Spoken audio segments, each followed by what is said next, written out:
Hi, Deborah. Hey there, how are you? Hey, pretty good. How was your weekend? All set for, oh, it was real good. All set for another fun commission meeting here. We are.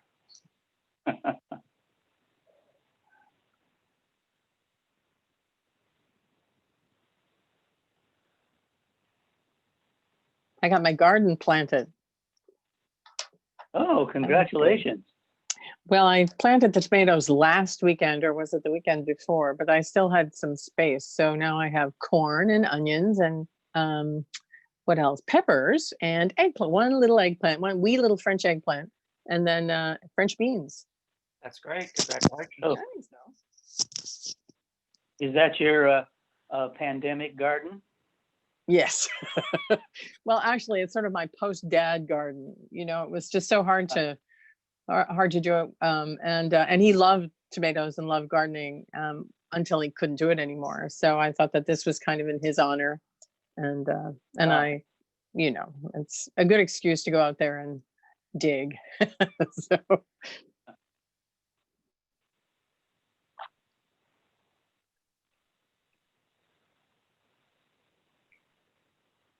Two cucumber plants I need to get into the ground, but I need to figure out how to stake them or provide them some, apparently they need some climbing.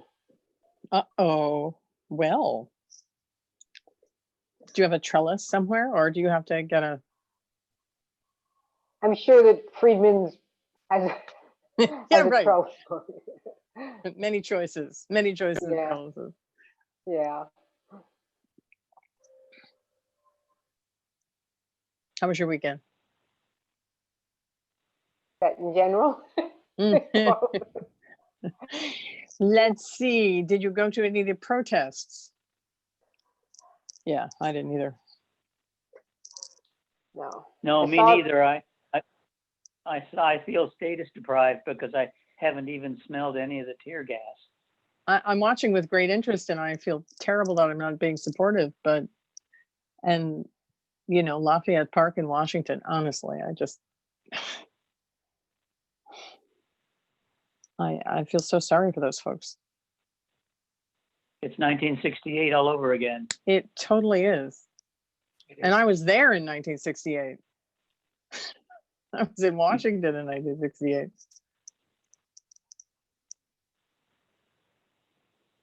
At least it wasn't Chicago or Ohio, right? I don't want to Mm. up you, but I was in Detroit in '67. So Oh man. Detroit burned. Mm.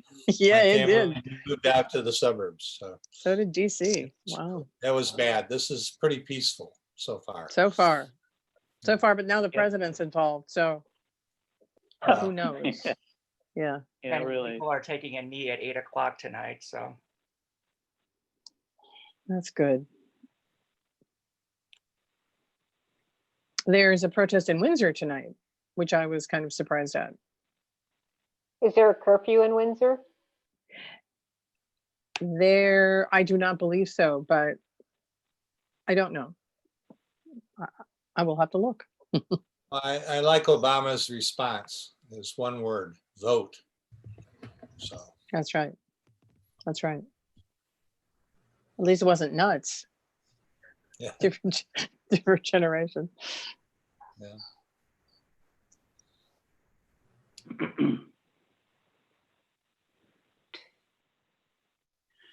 Well, I've got 6 o'clock. yep, I'm here. Yeah. Okay.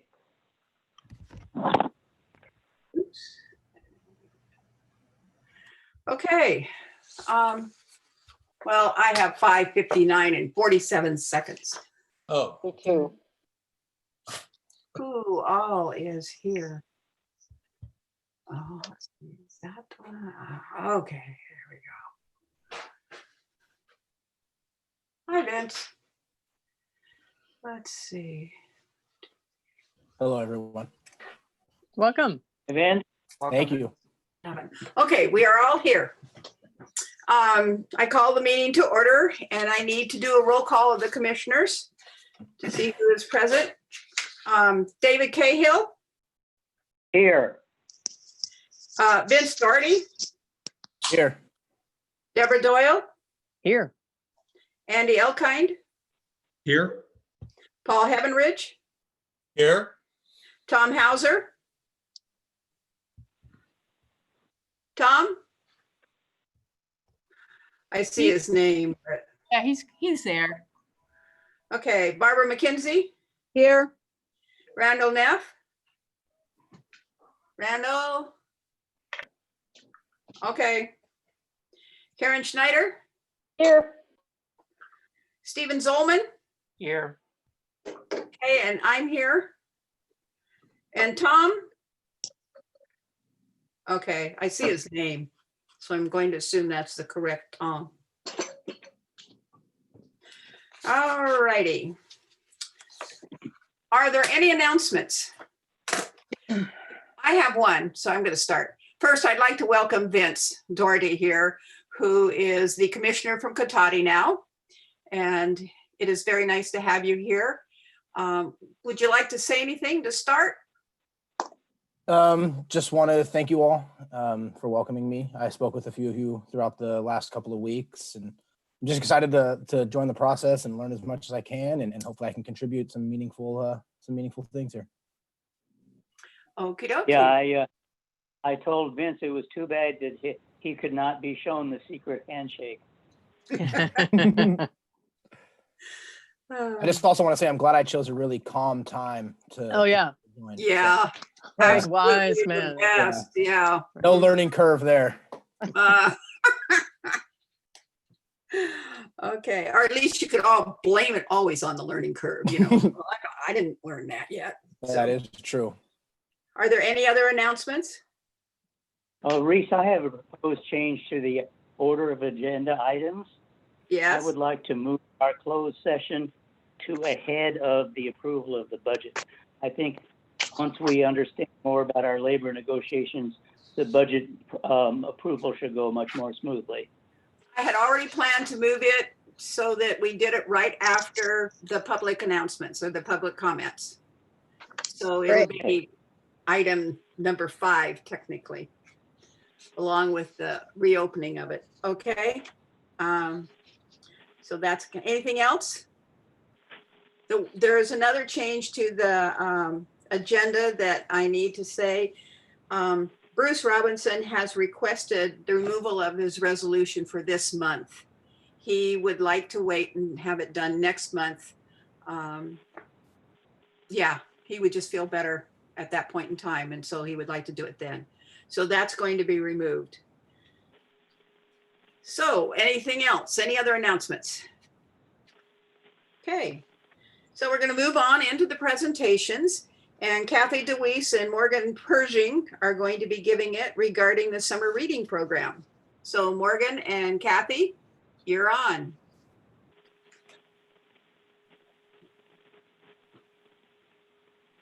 Are they here?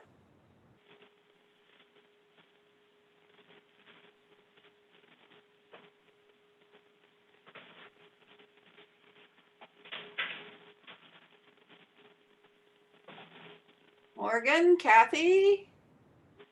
I'm trying to see if I see their names here.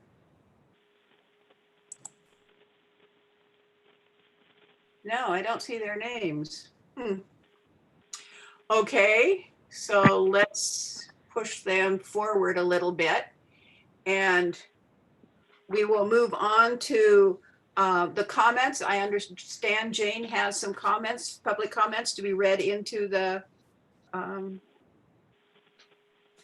minutes. Jane? Well, this is not working well.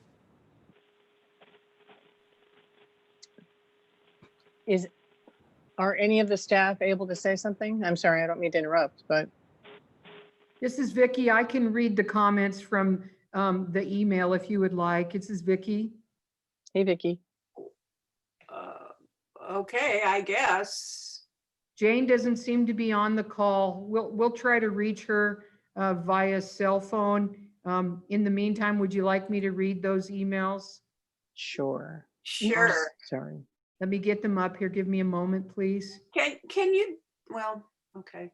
Do we have to have the agenda up in front of us at this moment? No, we don't, and I'll take it down. Thank you. Thank you. If Jane is not on the call, does that mean that there's nobody taking notes for the record? It's being recorded, so Okay. she will have access to that. Oh, good. Oh, there's Kathy DeWeese. Okay, go ahead and read the comments, then we'll go back to Kathy and Morgan. All right, thank you. I guess there are 5 of them. Yes. Yes, there are. No, excuse me, I'm back on. I can read them. Okay, please do. Thank you. All right, I slipped out there for a little bit. Technical difficulties. Okay, here we go. The first one is from Tim May, the previous chair of the commission. And he says, I wish that I was able to make this comment at a public meeting, not on Zoom. When I was a commissioner, I had in my mind and heart a list of people I thought of as library heroes. Bruce was one of them. We could save this for later, but I will do it now. Working with him through Measure M and Measure Y, I met a man who worked hard for the public good. After Measure M's defeat, he continued to keep the committee for tax measure functioning, so we were able to move on to victory. I echo strongly this commendation and thank him. The people of Sonoma County have benefited from his leadership. The next one is from Gigi Gilbert Ingelsrud. Dear Commission and Administration, thank you for working with our union to address the unfortunate budget situation that has resulted from the global pandemic. I want to express my shock that the library is not using its emergency funds to mitigate losses and further support staff during this emergency. More than 100,000 Americans have died so far from COVID-19, and the pandemic is not over. Locally, we have been sheltering in place for 2.5 months. We continue to hear the word unprecedented because this situation is unprecedented. To reiterate, this is an emergency. Money does nothing sitting in a pot. The library can still choose to use its emergency funds to support library staff and by extension, library patrons for the next fiscal year. Please reconsider using emergency funds during this emergency. The next one is from Zeta Delgado. Dear Commissioners, the call to action to address inequality in our system and support Black Lives Matter is endorsed by Rosalie Abbott, Karen Ballerini, Joy Bethune, Shannon Britton, Alexandria Brown, Melissa Carroll, Dan Cottrell, Kate Dieter, Zeta Delgado, Tara Emerson, Cami Funk, Carrie Gavian, Gigi Gilbert Ingelsrud, Freddie Gonzalez, Brianna Harrod, Jessica Hoover, Megan Jones, Danny Koo, Joanna Kolosov, Kelly Carrasco, Lahav, Jacqueline Martinez, Marshall McGraw, Javier Morales, Michelle Santamaria, Jeffrey Skinner, Stuart Wilkinson, Connie Williams, Kaylin Yeager, and Simone Yingst. The next one is from Courtney Klein. Dear Library Commission, my name is Courtney Klein, and as a Sebastopol librarian, I am proud to represent our shared values of providing space for lifelong learning, early literacy, catharsis, pursuit of happiness, and togetherness. I believe institutions that will extend the best versions of themselves if they are healthy on the inside. In other words, I am grateful to our fastidious union representatives, our administration and commission for reaching diplomacy that will fortify our organization's ecosystem and ultimately benefit our communities. I feel loved by my library system and motivated to pay it forward. The COVID-19 pandemic has turned our library work life upside down, and I see this as an opportunity for growth. I think we have learned our need to prioritize emergency preparedness and strengthen disaster relief relationships so that when disaster strikes, we are a buoy for our community instead of a closed door. Fire season is just around the corner. How can we work together to evolve into a resilience hub that Healdsburg branch manager John Haupt so eloquently wrote about? Our staff are an invaluable resource in itself, and I hope more of us are involved to mitigate the next crisis. I am thankful to have intelligent, thoughtful, creative peers to bounce ideas off of, such as online etiquette training for staff, virtual lessons on navigating Zoom/FaceTime, telephone companionship for seniors, COVID-19 diaries, partnerships for contact tracing, and more. Let's be stronger together. Thank you for your time. The next one is from Melissa C. And her address is from nyu.edu. Dear Library Commissioners, on May 25th, George Floyd was murdered by a police officer. Now nationwide protests in response to his murder are calling attention to police violence against Black lives. On Saturday, the American Library Association released a mere 4 words: "We stand against racism." Libraries must do better. Many institutions are stepping forward to address these inequities caused by systemic racism. We have the opportunity to lead by example and commit to making concrete, systematic changes to the library. When we eliminated fines and introduced Wi-Fi hotspots, we made strides toward removing barriers, and we provided more equitable access to our resources. However, this is not enough. While we provide robust library services, programming, and facilities for our white patrons, our communities of color are neglected. The numerous recommendations staff offered the library to combat inequality have received little to no attention. At the invitation of the director, staff offered many ideas on how to continue services to our community during this pandemic. We have not been allowed to implement them. We are asking you now to finally listen to us. We have ideas to combat the inequality present within our system. We will follow up with a letter recommending concrete actions the library can take to support communities of color, promote equity, and become actively anti-racist. This is a call to action. Black Lives Matter. And that's all. Thank you. All right, thank you, Jane. You're welcome. No other public comments. So we'll go back to the presentation regarding summer reading program. Kathy DeWeese and Morgan Pershing, you around? Hi, this is Kathy. Morgan, are you there? Well, I can go ahead with the presentation. I'm not sure if Morgan's on the phone or not. She's here. I'm here. Sorry, guys. Okay. I'm sorry. Okay, we're here. Vicky, are you ready to do that video in a couple minutes? I can get it ready. I didn't know I was supposed to. Thank you. Oh, I'm sorry. I had emailed earlier. I will, if you can get it up, and then I'll cue you when I want you to. All right. All right. Thank you. Hello.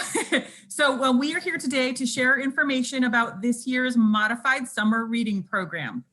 Summer reading starts today, June 1st, and it goes until August 8th.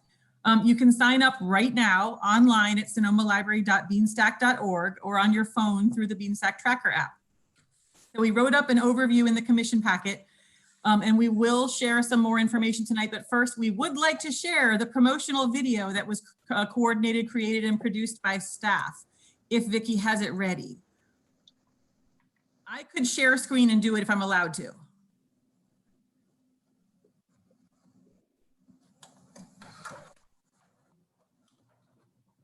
All right, I'll keep going.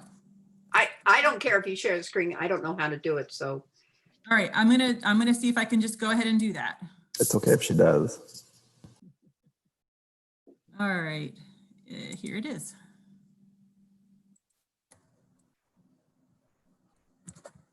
You guys all see that? Yeah. Mm-hmm. Yep.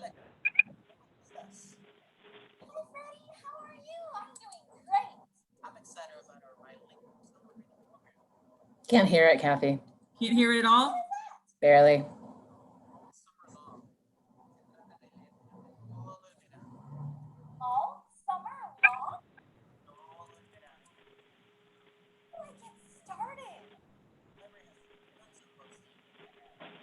Yeah, can't hear it. Maybe we should wait for Vicky. All right. Kathy, did you select share computer audio when you screen shared? Let me try that again. there's a little box down at the bottom of the sharing screen. You'll see a couple of options. At the bottom of the sharing screen. Yeah, right when you share, there's an option. How's that? Je lis cet été. Yes. Start it again. Please. I'm doing it. Hooray. Hello? Hola, Kim. ¿Cómo estás? Hi, Freddie. How are you? I'm doing great. I'm excited about our bilingual summer reading program. The summer reading program? What is that? The program is about reading all summer long. Se trata de leer durante todo el verano. All summer long? Todo el verano. How do I get started? The library has tons of books that you can check out, even online. ¿Sabes que la biblioteca tiene muchos libros también en línea? Wow, that's amazing. I'm going to read all summer long. Yo también voy a leer todo el verano. What are you reading? ¿Qué estás leyendo? I'm reading this summer. I'm reading this summer. I'm reading this summer. I'm reading this summer. Leamos este verano. I'm reading this summer. I'm reading this summer. Je lis cet été. Este verano sí voy a leer en zapoteco.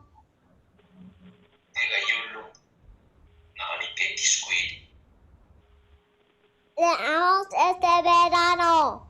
I'm reading this summer. I'm reading this summer. Este verão vou ler. I'm reading this summer. I'm reading this summer. I'm reading this summer. I'm reading this summer. This is amazing. The Sonoma Library Reading Program is so easy. You can do it anywhere. Just go to sonomalibrary.org and click on the summer reading logo and sign up. We're challenging Sonoma County to read 2 million minutes this summer. It's easy. All you need is 20 minutes a day. Así es. El programa de lectura del verano es tan fácil que puedes hacerlo en cualquier lado. Visite sonomalibrary.org y haga clic en la imagen que dice Summer Reading para registrarte. Estamos desafiando al condado de Sonoma que lea 2 millones de minutos este verano. Solo son 20 minutos al día. Wow, that sounds pretty easy. Yes, it's that easy. Sí, así es de tan fácil. The library summer reading program is really so easy. You can do it anywhere.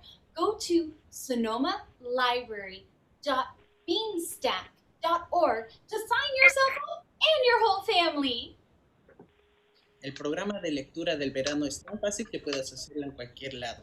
Visite sonomalibrary.beanstack.org para registrarse o también puede registrar a su familia entera. We're reading all summer long. Join us so that we can read 2 million minutes together. Leamos este verano 2 millones de minutos juntos. I'm reading this summer. So, isn't that cute? Bravo. Thank you.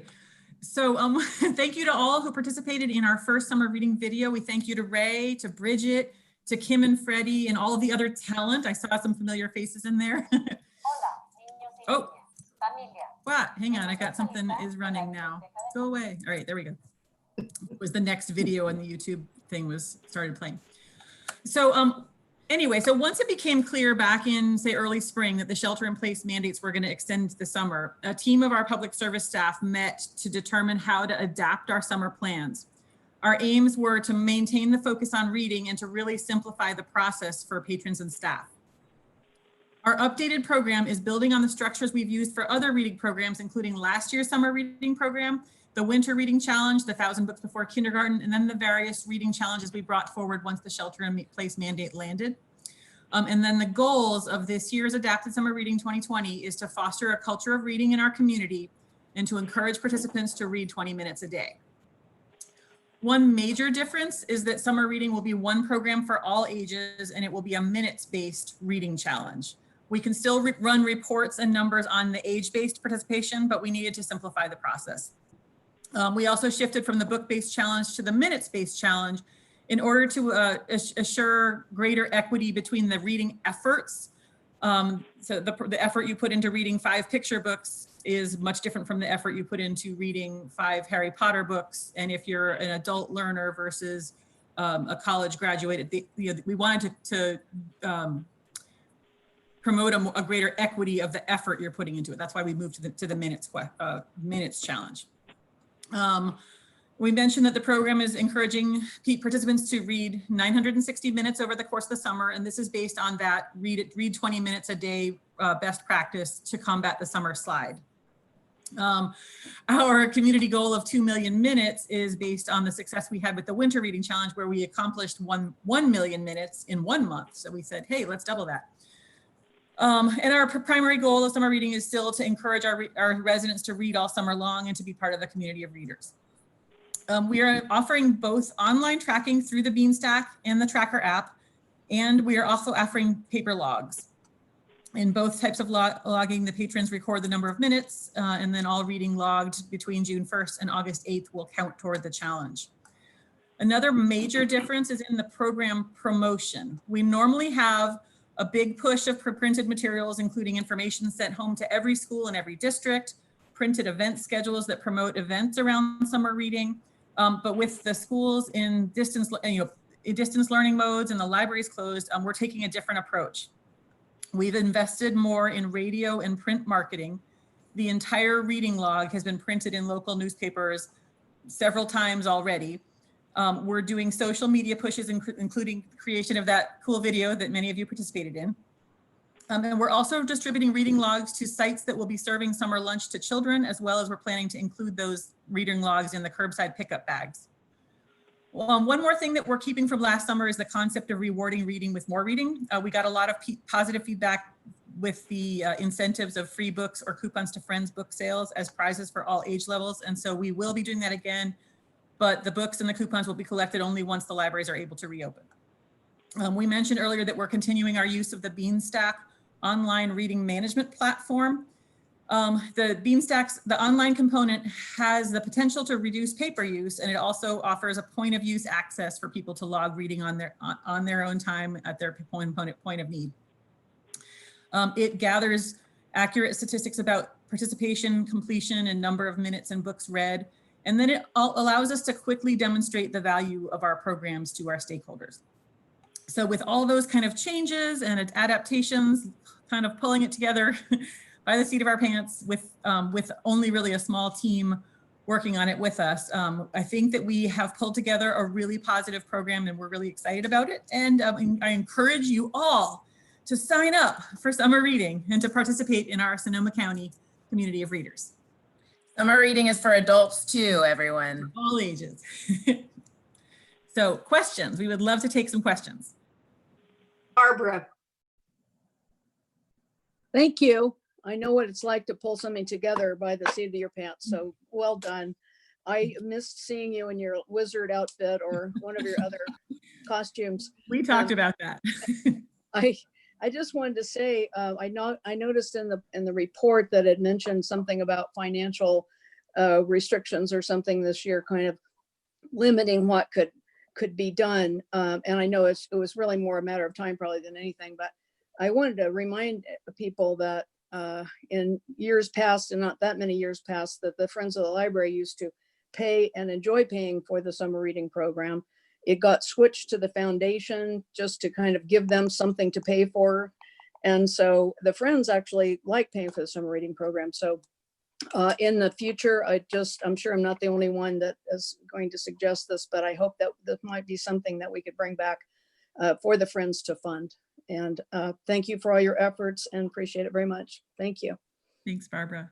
Thanks, Barbara. Any other comments? Well, I know I have one. I appreciate the timeline doing it on the basis of time. And I know some of you know this story, but when I was in the 3rd grade, I couldn't read. And the teacher would come by, because every day we'd read, she'd come by and she'd say, okay, show me a word. And it took me a full year to get from one end of the book to the other. And I got to the end and I was ecstatic. But of course, I also knew all my other classmates had read thousands of books as far as I was concerned. But she took me up to the chart, with the stars. And she said, I'm giving you 10 stars because you've worked for 10 months really hard. And this is what you're doing for some people out there who will spend the time trying, but maybe not getting all those books down. It might be one book, but I just commend you because from where I came from, it was one of the most important experiences in school that I've had. So thank you. Thank you for sharing that story. That's a great story. Thank you. So anybody else? This is Deborah. I hate to follow such a great story. This is just sort of a housekeeping. If we were registered last year, do we have to re-register or are we in the system? You still have an account. Okay. So you do have an account, and then when you log into your account, it will say register for this year's program, and you'll see that there's some other programs you could register for as well. But once you've created an account, then you can just click yes for whatever you want to participate. Fabulous, thank you. Karen, you had your hand up. Did you have a question or a statement? I just wanted to note that I just signed up and it was super easy and wonderful. Yay. And now I've got to figure out what my book challenge will be. So thank you. Super easy. Good job. Great presentation. Hey, thank you, Karen. Okay. Anybody else? Well, thank you, Kathy and Morgan. And thank you for the time. And thank you for thinking outside the box and being creative with this. I think that that's what's required of all of us at this point in time. And I think you've done a wonderful job. Thank you. And I will say that we have a great team to support us. Yep. We're very lucky. Yeah. And that's what it takes is teamwork. Everybody working together, each doing the part that they can do. So, okay. Well, thank you. And we are moving on. We will be going into closed session now. And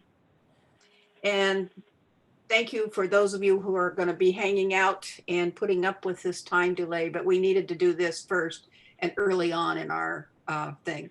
So we need to go into the breakout room meeting. Vicki?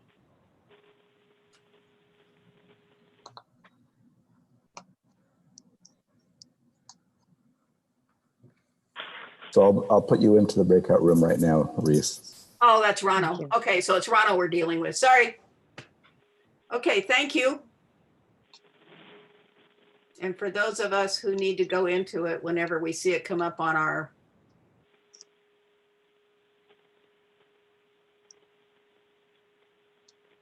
we're supposed to be able to see something about a new breakout room, aren't we?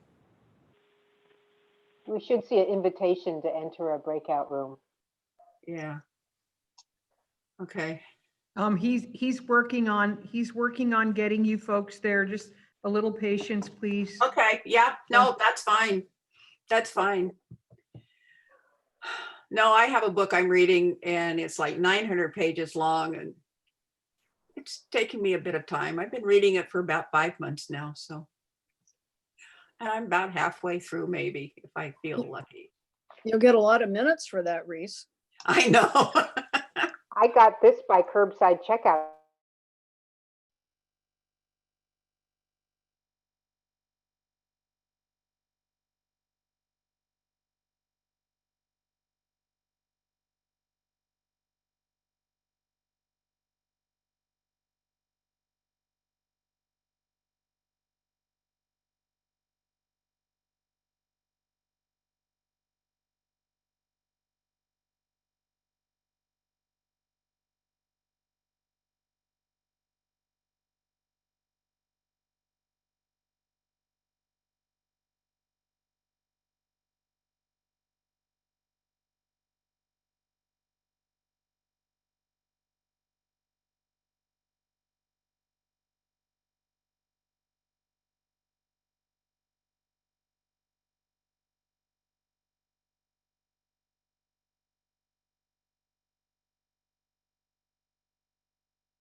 Okay, is everybody back?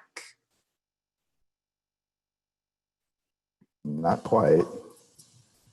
Not quite, okay. 1, 2, 3, 4.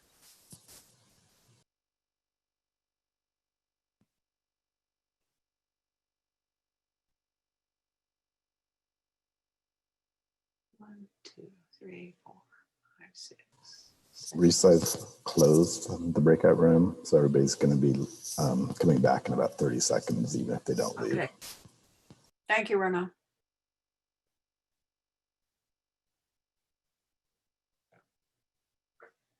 There's Barbara and there's Stephen. So that's 1, 2, 3, 4, 5, 6, 7, 8, 9, 10. And Tom, is Tom in on the, oh, let's see. David Cahill, I don't see. And Tom is on the phone, but where on the phone?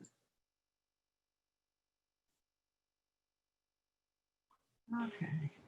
Ooh, what happened? I lost you.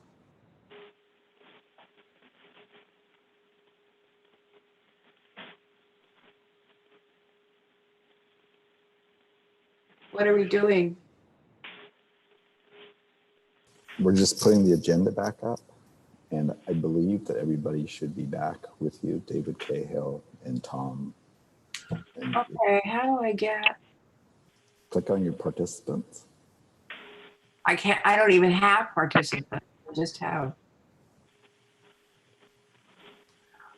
Are you Just in a, are you in a, FYI, Tom's number is 996-2131. If you see that number, that's Tom's phone. it's 2132, is what it says. Yeah, it's 2132. Oh, excuse me. Yes, that's correct. I don't get that stuff at the bottom. Run your mouse around the bottom. Yeah, I am.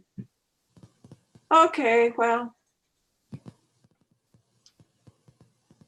I'm assuming we're all here. Is that correct?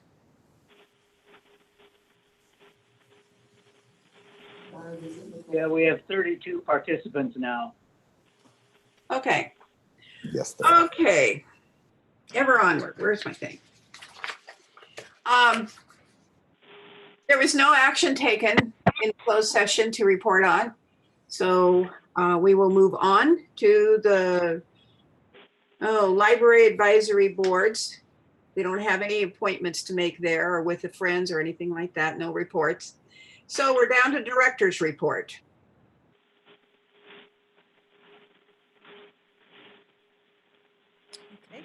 So you can see my report in the packet. One thing I would like to, a couple of things I'd like to emphasize. One is that the digital report that follows the director report shows all of our patrons and community members continue to really embrace what we've been offering to them. The Wi-Fi usage, the website visits, the social media interactions have really gone way up.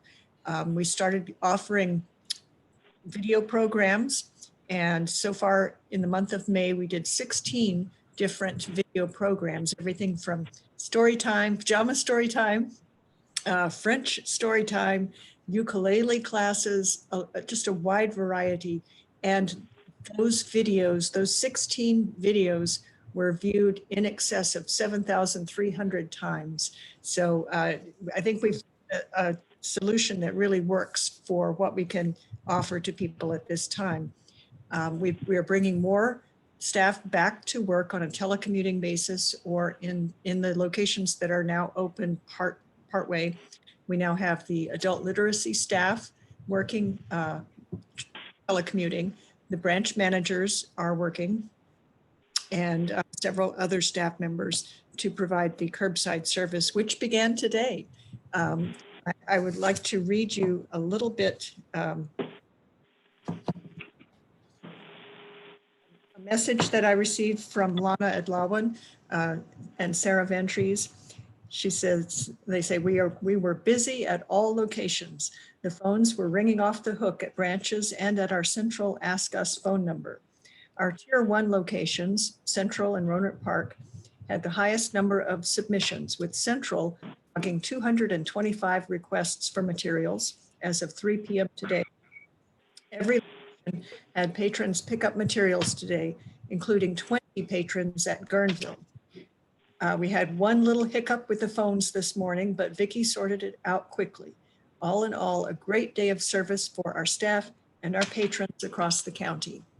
And I would like to thank the team that worked on getting the curbside going. That was the branch managers for public services, the facilities manager, the IT manager, the collections manager, and also they could not have done this without the dedicated work of HR and graphics. So everybody worked together. It was a true team effort, and I'm very appreciative of all of them.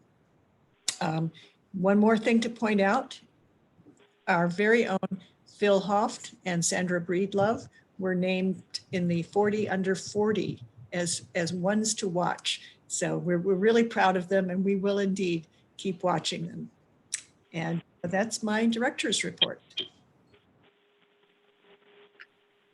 Could I make a comment? This is Barbara. Barbara.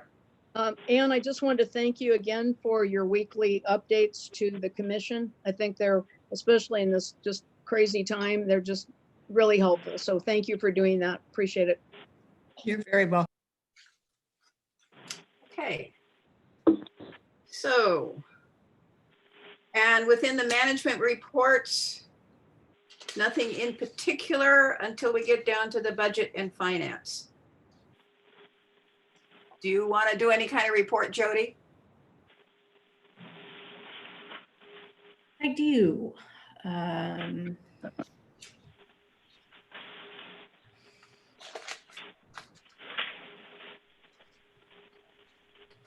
Okay, so would it be easier for me to share my screen at this point? Probably. Okay. Yeah. Are you doing the monthly report, Jody? Yes, I am. Yes, this is the monthly report. Okay. So someone else has to unshare.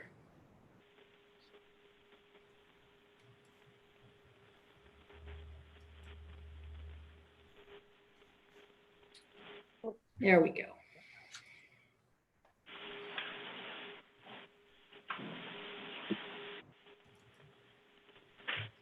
Okay, can everyone see that? Yes. It probably could be a little bigger. Yeah.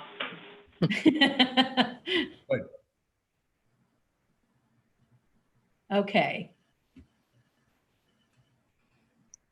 So what I have for you here are the expenditures and revenues for property tax and sales tax, and then our net position underneath. We are still looking good net position wise in both of our funds. That may be because we got 2 sales tax payments in May, which you'll hear about next month. The first for the one that I emailed you about, the $800,000 one, and the second one, which came a week later, was for around $792,000. Now, they did not label it as March, which they usually will do, but I suspect that's what it is from, because the first deposit we got was clearly marked February. So, and this is another way of looking at the revenues and expenditures in just a different way to see if it makes sense for you more one way than the other. Does anyone have questions?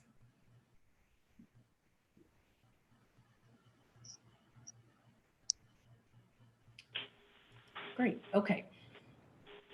So here are our transactions over 25,000. Does this need to be bigger for you?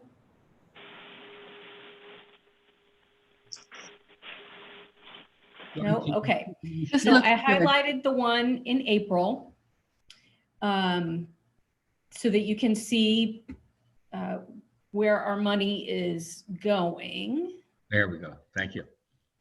Yeah, so we could see the vendors that we're using. So PG&E is, it is falling some, I believe overall, it fell by about 14,000. In May. So you'll see that drop next month, but for now, all of our computers and printers, our HVAC is still running at all the branches. So it will be more so with more people coming back to work. We have our rent, and at the finance committee, I was asked to provide kind of some breakouts so that we could see what we're spending. There was a question specifically about Selco and why it was so high here, but not high here. This $101,000 for Selco is actually 3 months worth of invoices. So we will see that.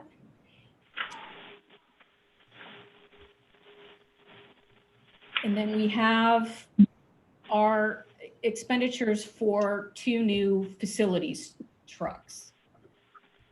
And I'm given to understand that the commission did not know that purchase was going to happen. This wasn't something talked about last year when you were approving the 1920 budget.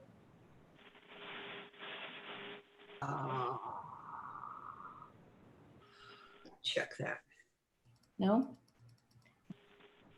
That was one of the surplus expenditures that was approved. Okay. Okay. Yeah, I thought we'd approved it. I wasn't sure how. Okay. All right. So here is a little look at our COVID-19 expenditures. To date, as of May 27th, that was the date that all of these reports were run. We have paid out 57,000 hours for employees sheltering in place with disaster pay. Regular hours, we've had employees working 7,000 since March 17th, and we're going to see that increase because of the additional staff being brought back for curbside. The total expenditures in salaries and benefits is 2.6 million, but that does include sick leave taken, vacation hours used, et cetera. This was the amount that was the disaster leave. Minus deductions for taxes, Medicare, health and dental insurance, et cetera. Since March 17th, we've spent 1.8 for our employees sheltering at home. I allocated $20,000 initially. You guys approved that at the last commission meeting for the spend as we wind down this fiscal year. This has already been spent.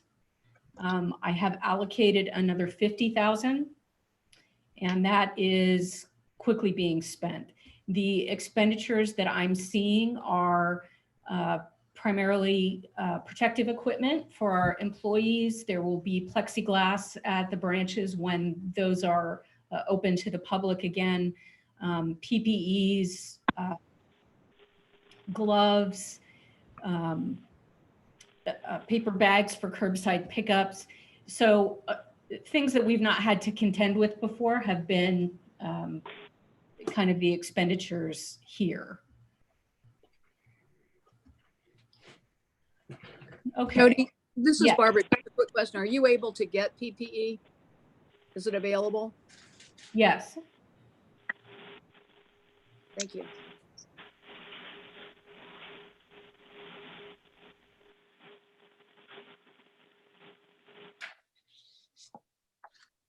Okay. So this is the breakdown of expenditures. So you can see in the Khalifa group, which is our broadband. We pay them quarterly, and we've added some subscriptions to it this year. Beanstack, a communication subscription, a ProQuest Ancestry library renewal, Scholastic Bookflix, and an NKeys subscription. So this is what we've spent to date, with one more broadband payment due this quarter.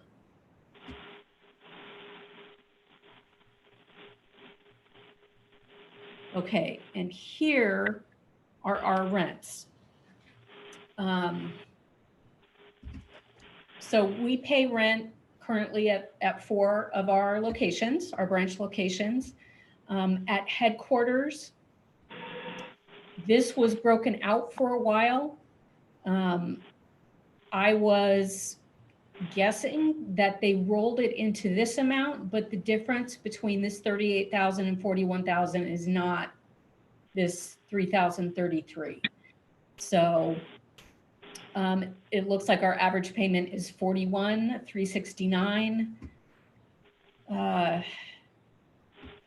for headquarters. For Roseland Library, we're paying about 126 annually. The city of Santa Rosa has pledged to give us $150,000 to help cover this rent, which it will. Then our Occidental Library and our Forestville Library. And the great thing about Forestville is not only is the rent low, but it includes utilities and janitorial, which I think the other locations cannot say. Does Jody, anyone have? Yeah, Jody, this is Barbara. So the lease usually has a, renewal date. Do we know what our headquarters renewal date is and how much it's going to go up whenever that is? I don't offhand, but I'm hoping that we'll get ample notice. I may request it a few months ahead of time once I find out what the expiration date is, so that I can see, because it does have increases built in to the contract, but I want to see what those are and see if we can maybe negotiate something better. So we have the lease. I mean, we can tell. We do. Yeah, I believe we've got another 4 years on that lease. We do. And does it have like a 6% or something? I mean, it was pretty high, it seemed like to me. I don't know. It seems pretty high to me, especially when you look at the beginning of the year toward the end of the year. Yeah. So maybe the finance committee, we can have the details of the lease. Sure. Great, thanks. All right, so this is page 1 of our PG&E expenditures, broken down by branch. And you can see slight decreases. There's a big one here at the annex that's mostly been closed. Healdsburg has dropped.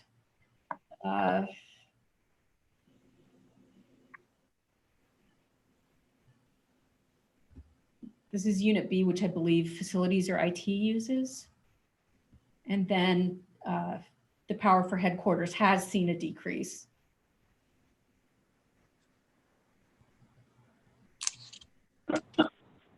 And then again here, you see there's small drops. It's less than I thought there would be. Do we have a lot of lights on? I don't think it's that. I think it's the HVAC and everything that is plugged in and powered. Because even if it's not on, it will still draw. Yeah. Well, the HVAC for sure. In Roanoke Park, there's a problem with all the lights always being on. The bill there is very high, so. And then this is page 3 with the remainder. Again, we see slight drops. Not as big as I'd hoped, but that is at least one advantage. Janitorial services, again, broken out by branch, and we are not going to see a drop in this until May. What they did for their services in April was undergo the intensive cleaning at every branch. That includes furniture, carpet, walls, desks, and disinfecting them. So all of the branches have been done. And next month, these invoices should decrease because all that they'll be doing is the garbage service and regular cleaning that they do at the branches that are open.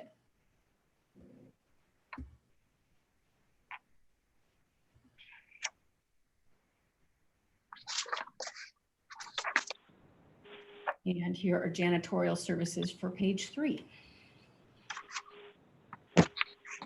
So this additional cleaning was at headquarters.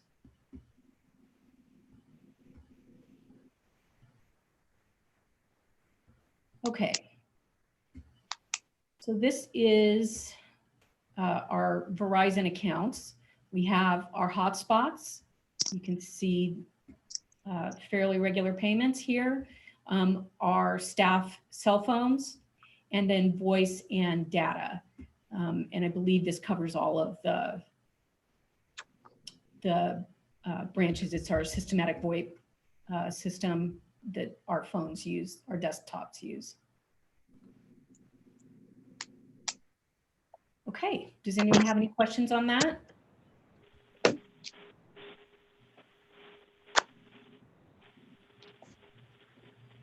All right, well, thank you. Okay, thank you, Jody, very much.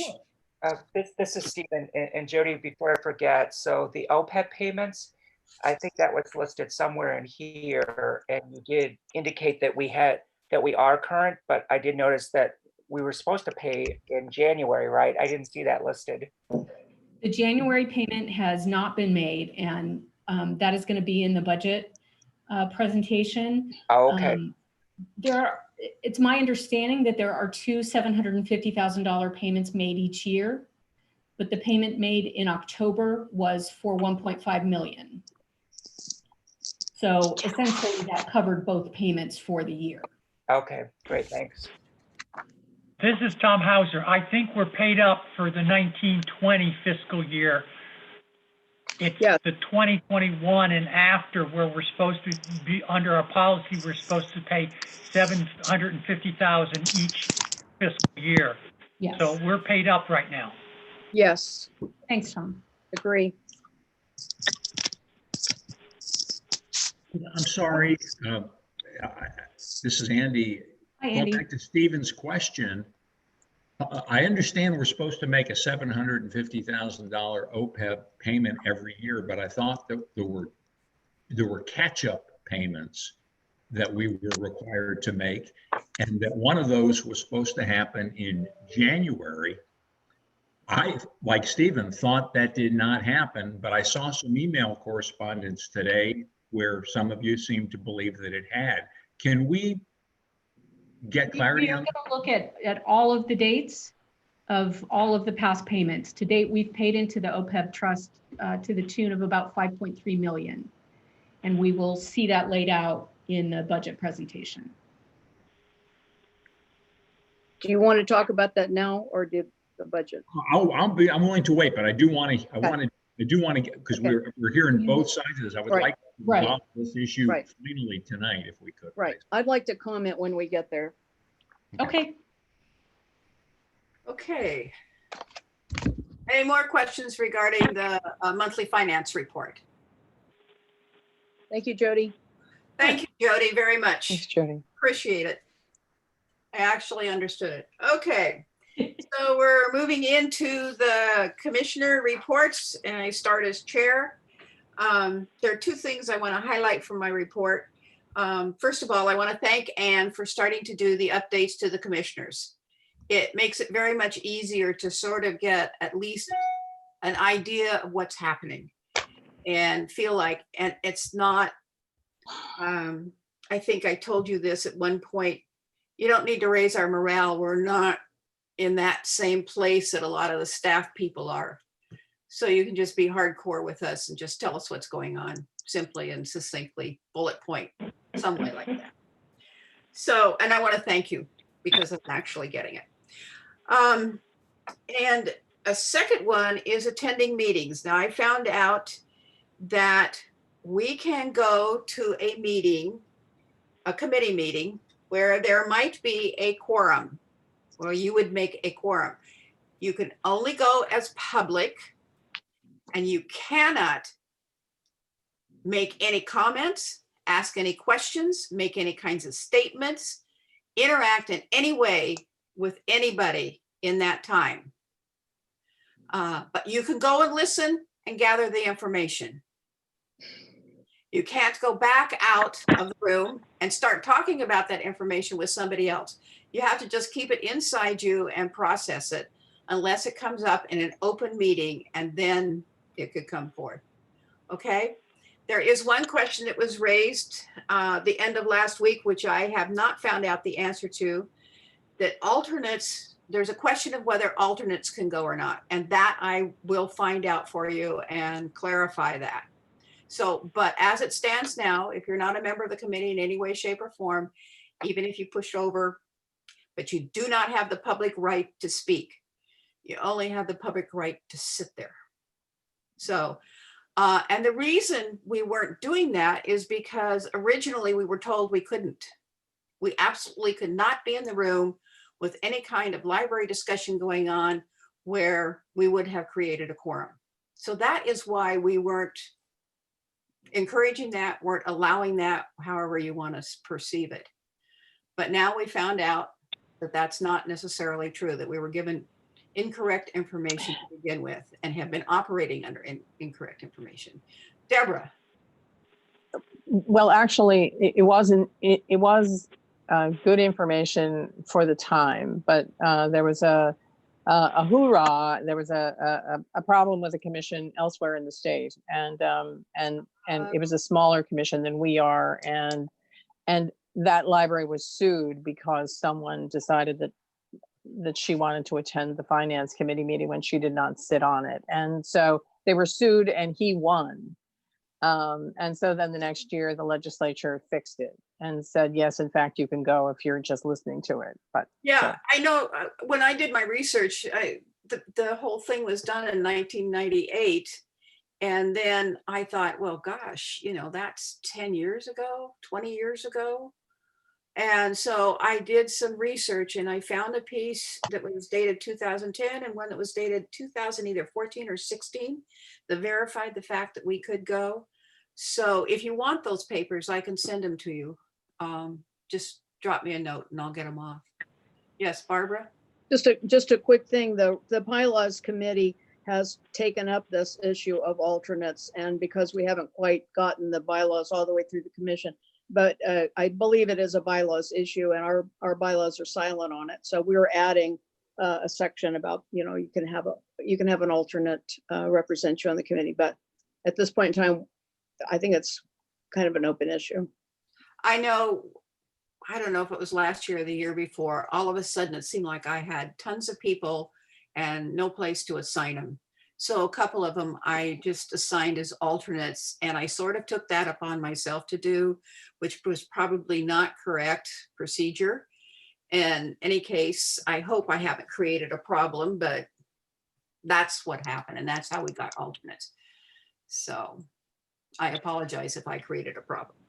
Anyway, so, and you cannot, I mean, I need to say, you cannot go to a meeting and speak on though you were public.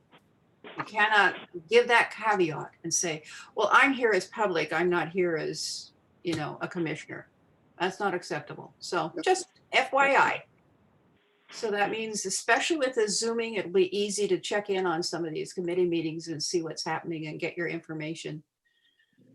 Okay. So now we'll run down through the commissioners. David, do you have any kind of report? Just what's in the packet. Okay. Vince, I don't think you do, except that you're here and doing well. Okay. Deborah. My report is in the packet. However, I need to add that I attended a Zoom meeting of the California Special District Association Legislative Day. And then also I mentioned the All Friends and Foundation President's Council meeting, and just wanted to let the commission know that it was a good meeting. We, Anne told them a little bit about what the library was planning to do. They're all very interested in getting engaged again, and that is not really hasn't been defined particularly. So it was a good meeting. Everybody was fine, but mostly it was an information from the library to that group. That's it. That's for me. Okay, Andy, do you have a commission Report in report? the packet, nothing to add. Thanks. All Rich. righty. Paul? Evan Ridge? I zoomed in on the advocacy committee and I've had some discussions with our Petaluma mayor about certain things on technology. We're getting, I just do want to say that I'm getting a lot of interest in the community and bordering on anxiety, I guess you would say, is to get the library open so they can use the computers. So, but anyway, we're talking about all that. So that's about all I have to say. Okay, Barbara McKenzie. My report's in the packet. I would only add that it was actually extraordinarily busy month. I was shocked at how much was going on. The Friends is very active. I went to those meetings. The Chamber of Commerce very active. I went to those meetings. And so I was just really trying to keep everybody apprised of what I knew was going on in the library. And I also want to add my shout out also to our branch manager, Phil Hawk, and Sandra Love, who used to be our children's librarian and now at headquarters for the 40 under 40 ones to watch show. Very impressive. I'm very proud of them. And of course, we're closed, so they didn't get all the accolades that they wanted. So I'm glad everybody's been pointing that out tonight, and I want to salute them also. Thank you very much. Okay, Barbara Randall. Anything in your report you want to highlight? Okay. Karen. So my report's in the packet. Okay. I also wanted to note that I think I briefly mentioned earlier, this is a book that I checked out today by Curbside Checkout. The process was smooth. The staff were amazing. They were scurrying like bunnies. They were really busy. As I pulled up, 3 cars were behind me. And I thought very, very well done launch. I know they were slammed, but congratulations, folks. All righty. Good work. Okay, Stephen. Yes, in addition to attending the regular meetings, as was indicated in Commissioner Doyle's advocacy chair report, I attended a special meeting with her and Public Service Manager at Wallen, and we discussed more about how to reach out to our underserved and historically marginalized. I think it's more important than ever that we continue to do that. And some of us just took a knee 3 minutes ago in observation of those Black citizens amongst us who have lost their lives to police brutality. Thank you. All righty. And my report's in the packet. So we're moving on to the committee ones. Director's evaluation, we're going to have a meeting sometime this month, probably down towards the end of it. And we will reassess where we stand as far as goals go with Anne, just to try and keep current, because when we did the original ones, none of this was going on. So, okay, Finance Committee. Randall. Can't hear you.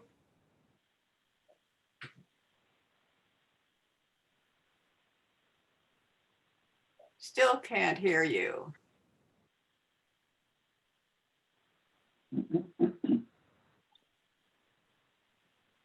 Looks like Vicky, can you unmute, or Ronald, can you unmute Randall? I can see him talking, but I can't hear a word he's saying. Yeah, he's actually unmuted. Oh, So yeah. I'm not quite sure why he's not coming through. Okay.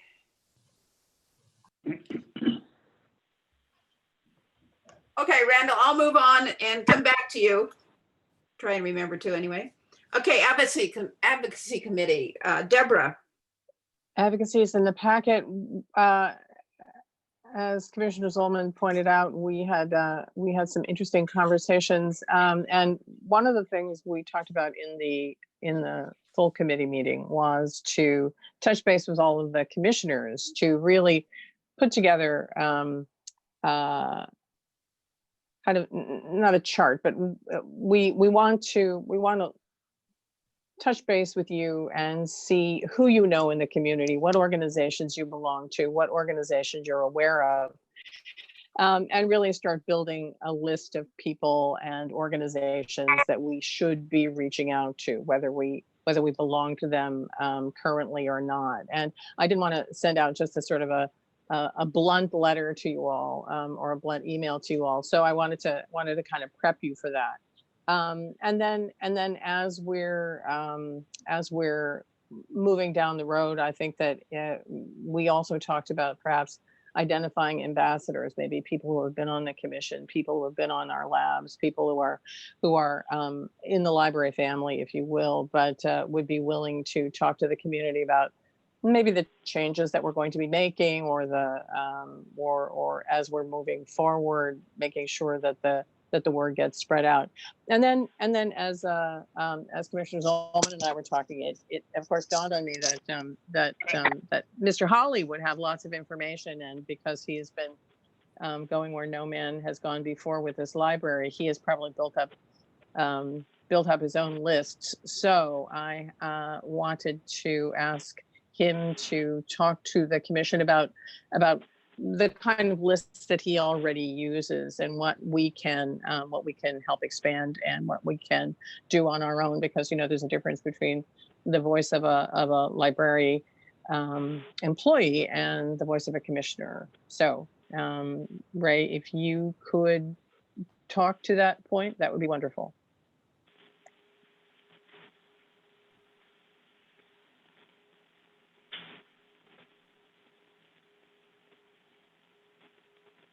Somewhere. Ray, are you there? And if you are, we can't hear you. I think he's muted. Yeah, he is, according to the thing. I believe I was hear it. just unmuted. Can you hear me now? There we go. Yes, you are. Perfect. Great.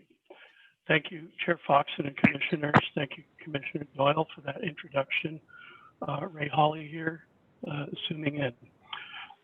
The library is part of what we call the Savannah community.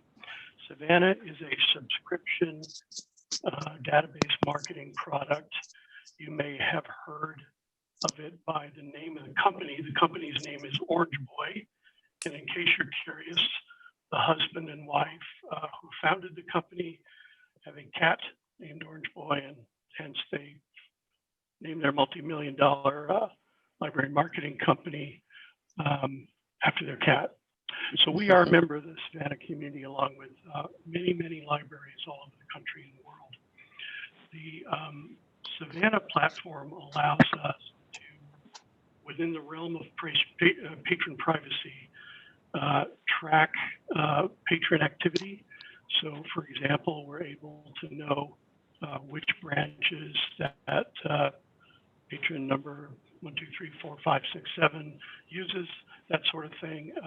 But the main thing we use it for now is email marketing. We have 230,000 plus cardholders, and we have about 107,000 valid email addresses. So we use that right now for marketing. Once a week, they get an email. And if you're on our email list, you're seeing those emails. They're advertising, promoting, marketing various library services, and right now, lately, digital resources. Today, the email went out marketing and promoting curbside. But we can have as many lists as we want. So we've created 2 more lists, and we'd like to get your help with one of them. The list that we already have fully populated, we call volunteer stakeholders. And that list consists of all the email addresses we have for the Friends, for the lab members, and for the foundation board. That's 178. By the way, in case you're wondering how many people are in that, that inner circle, that's 178, and we don't have them all, but those are the ones we have, and we email them regular updates as well. For example, last Friday morning, along with the commission, we emailed them our press release, giving them a heads up that curbside would be starting today. The other list that we'd love to get your help with currently consists of elected officials with the county, all the cities in Sonoma County, all the school district boards. In addition to that, we have Chamber of Commerce leaders and key nonprofit leaders. But we've barely cracked 100 people on that list. And we would like to get it up to about 500.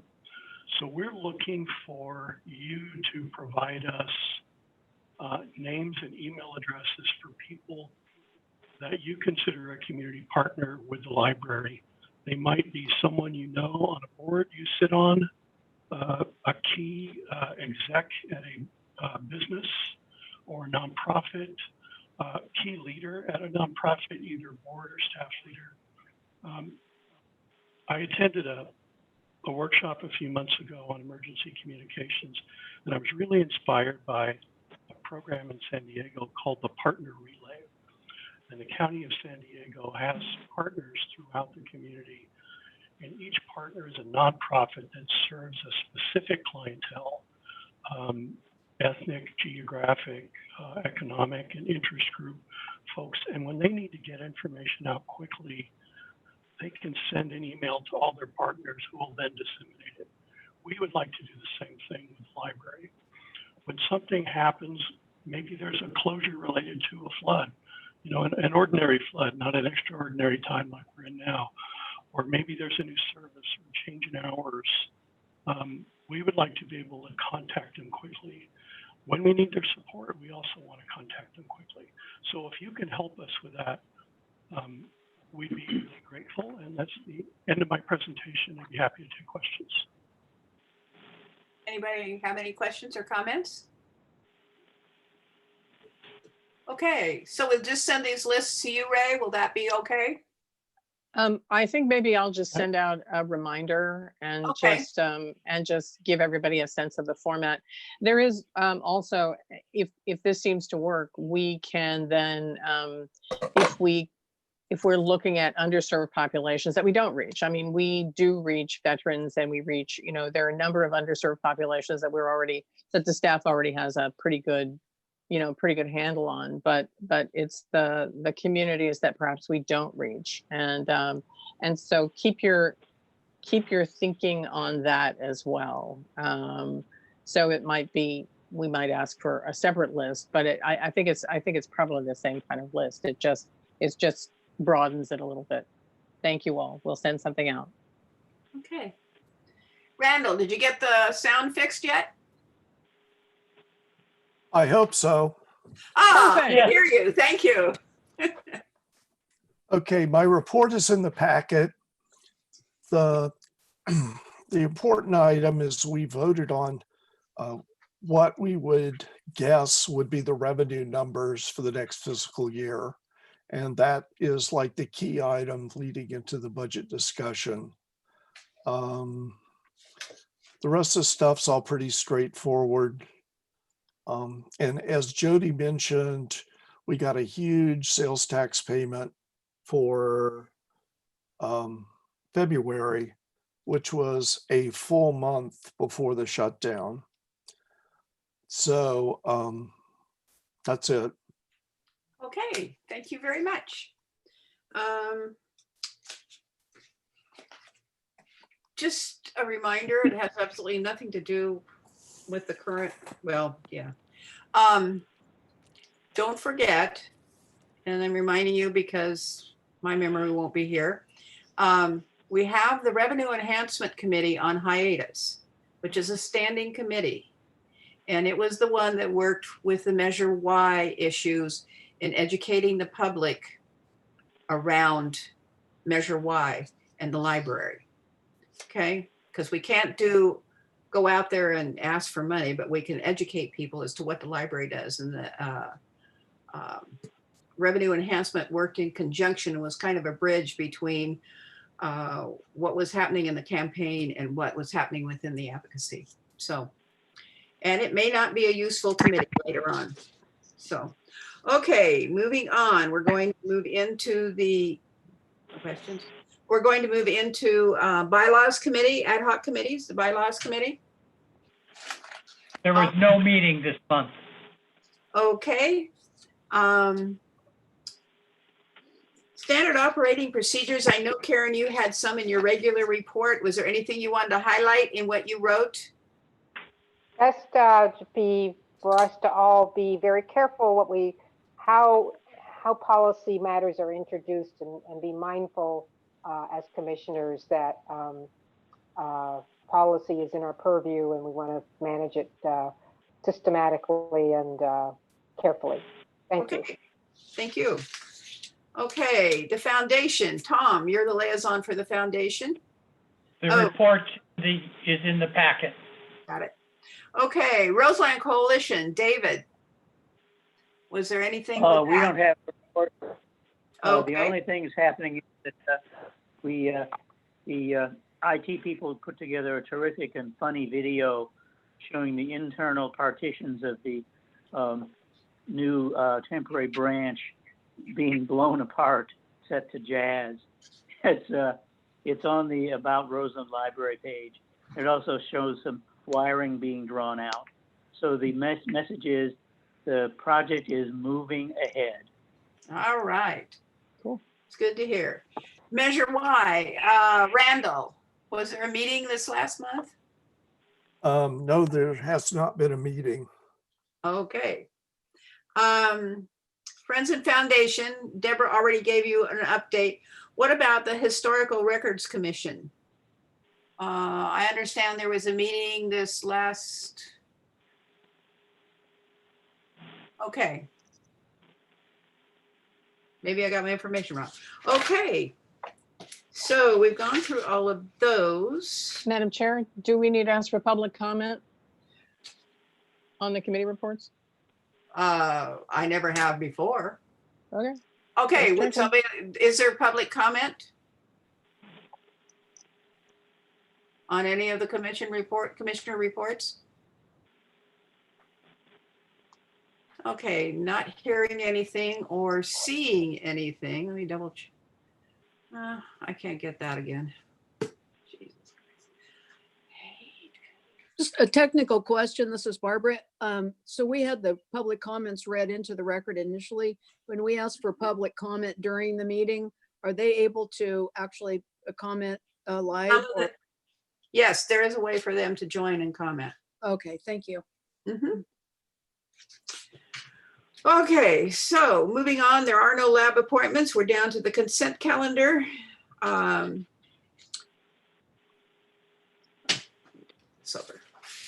So do we want to accept the consent calendar? And I will call for names. David. Oh, yes. Okay. Could we have a motion, please? Yeah, I move. Sorry. I move adoption of the consent calendar. Second, this is Deborah. Okay, so Barbara moved and Deborah seconded. Sorry about that. David, you said yes. Vince? Yes. All righty. Deborah? Yes. Andy? Yes. Paul? Yes. Tom Hauser? Yes. Barbara McKenzie? Yes. Randall Neff? Yes. Karen Schneider? Yes. Stephen Zolman? Yes. And I'm a yes, so unanimously we accepted the consent calendar. Okay, working on into the workers' compensation contract. Okay, do I hear a motion to authorize the library director to execute the contract? And then I'll need a second, and then we'll discuss it. I so move. I'll second. Okay, so Paul moved, Mackenzie seconded. Okay, we're open for discussion. Anybody have any comments or thoughts about the contract? Yeah, workers' compensation contract. Yeah, this is Barbara. I had a question.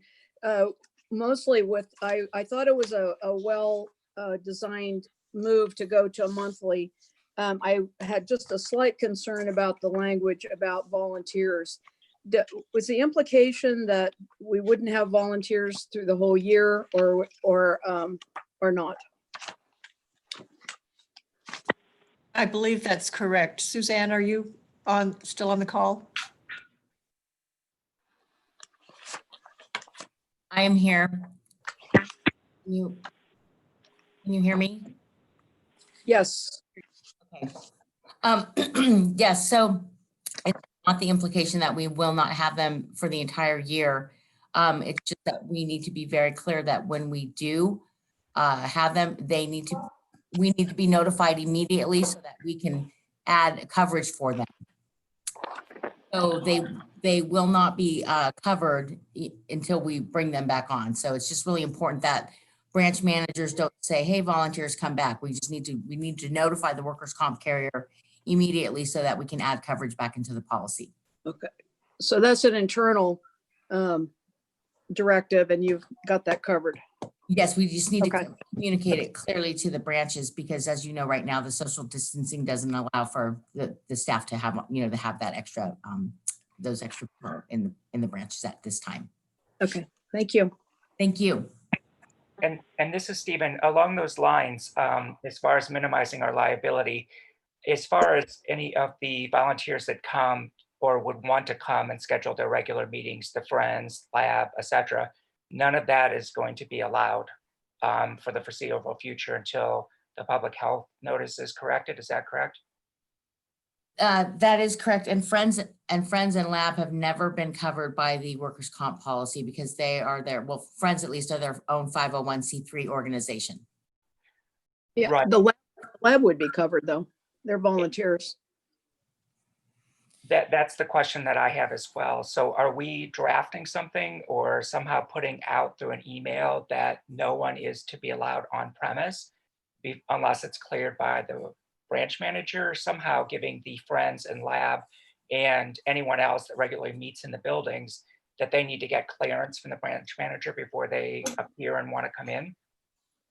So at this time, the meeting rooms and everything is closed to the public. When when those guidelines are lifted, that will be something that will have to be drafted by the library, or at that time, we will have to make an application for coverage to the workers' comp carrier, which will be, it won't be a problem. It's an organizational decision that will have to be made. And we don't want to have to pay for the coverage at this time because we don't need to have it. So it's not difficult to add. It's just that we are doing like a billing depending on who's on staff and on site for the month. Okay, thanks. You're and welcome. this is Deborah. The Friends who came to the president's meeting, they are aware of it, that the libraries are closed for the immediate future. And so I think that they're kind of waiting for notice from the library. Anything else? Yeah, this is Andy. I have a question. It looked like a very professional presentation. I guess my question is about the cost. It's $167,000, which is obviously substantial. What does experience modification mean? Oh, it's the fund ratio that they, it's a little bit difficult. In my previous agencies I worked at, we were a self-insured organization. So this is a little bit different rating that they use based on carriers in the industry and previous claims. And they use it on a previous 3 years. And there's a rating factor, and then they apply an interesting formula to it. And it's generally changes how they rate it changes. So it's a mystery that usually only the brokers and the insurance companies know, just to be honest. I mean, it's a tricky. I've had them try to explain it and I don't even know if they know. So, but it's this X mod factor that is based on several different variables. And sometimes it goes up and sometimes it goes down. And we're really lucky that in a COVID year that it stayed pretty flat. So we got, the broker got two bids from various agencies, and they were pretty competitive. And we, it felt like in this COVID year that it was good to stay with Berkshire Hathaway, who's been our carrier for a few years now. So it's just a follow-up question. I don't know a lot about workers' compensation insurance, but I'm assuming that the more claims we have, the higher the premium that we're going to pay. Is that generally true? it can be true. And we have had some, even though we've done a lot of cost mitigation and ergonomic evaluations and things to address those, we have had a few more claims in the most recent year than we've had in previous years. But again, we've taken some steps to try to catch those early.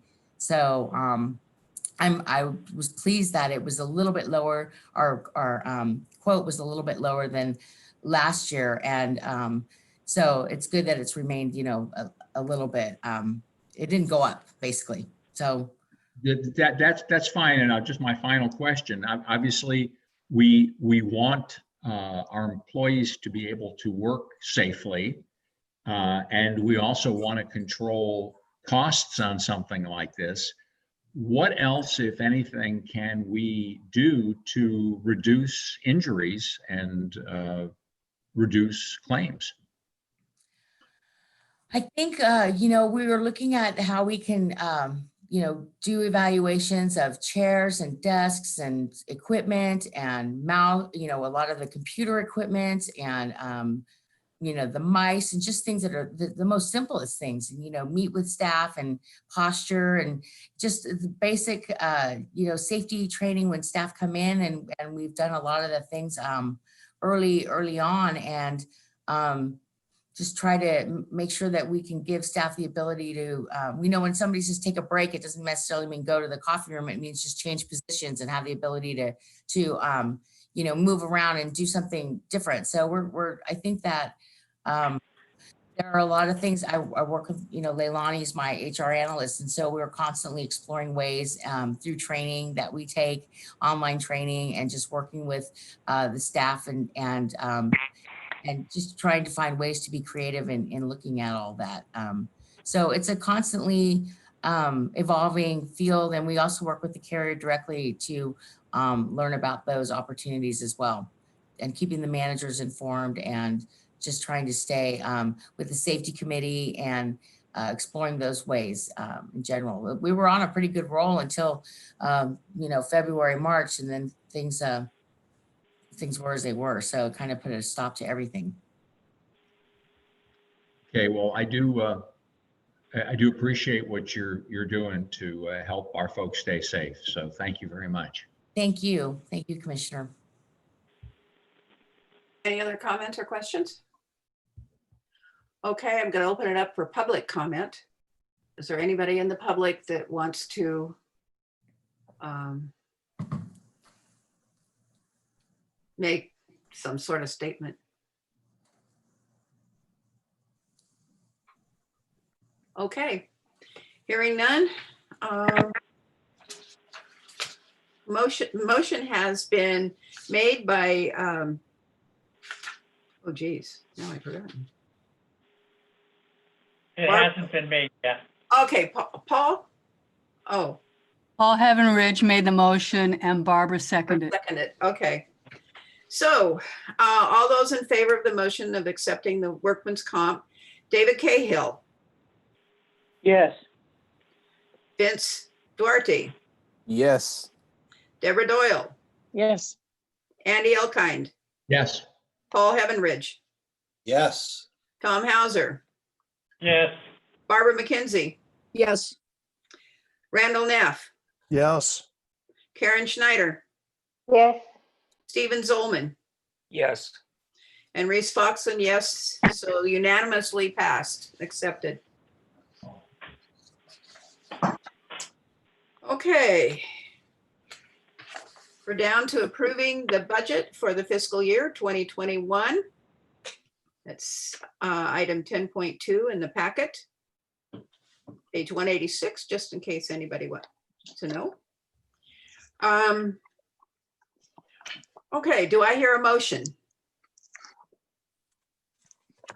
This is Thomas Hauser. Should we be having a report from the staff first? Okay, that works for me. Jody, I'm assuming you're going to lead off, or is it Ann? If I could just give a brief introduction and then we'll take it from here. So, you know, everybody knows these are difficult times and we've had a lot of back and forth, a lot of information gathering continuously. There've been a few changes to the information in the packet. What you're being presented tonight, the information is correct. The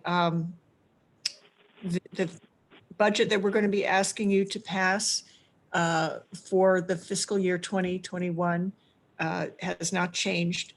We have added some additional clarifying information, and that might be helpful for your deliberations. So Jody's going to go through it. I would ask you to please hold your questions until she finishes so that she can stay in the flow of the presentation. And at the end, we will answer all of your questions, and then we will ask you to pass the budget for fiscal year 2021. And I thank you for everything you've done to assist us in this process. Jody? Okay. Can everyone see? Yes. Yes. Okay, great. Thank you. Okay, so this is just a reminder of where we were last year with our 1920 budget. Included in the budget numbers were approximately 1.34 million in surplus from sales tax and 1.5 million in surplus property tax to make our total budget 36 million. The budget that the financial committee selected to propose has a 5% decrease in property tax and a 22% decrease in sales tax. The 5% reduction in property tax equals a little over $1 million. The 22% reduction in sales tax equals 2.7 million. These are our anticipated revenues and expenses for 2021, showing the reduction of 5% in property tax and 22% in sales tax for a total budget of $29,555,471. So this was the clarifying information that I added because the reduction of 3.8 that I talked about a few slides ago actually ends up being more of a cut. So here were the approved numbers in the 1920 budget. So this is actually a $6.8 million reduction from 1920 to what we're proposing for 2021. Before the pandemic struck, my intent was to draft a budget based on actuals received rather than using additional surplus. Actuals received to date as of May 27th for property tax are $20,765,000 and sales tax receipts have already been affected by COVID-19, bringing in less than the 12.6 budgeted. These were the points that I was going to begin the budget with for 2021. The actuals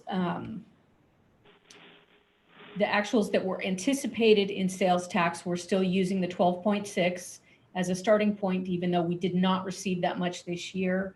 And we're using the 20.7 in property tax for anticipated revenues. Now, of this 36 million, 2.8 million was surplus and was not allocated to anything specifically in your 1920 budget. It is still showing as fund balance.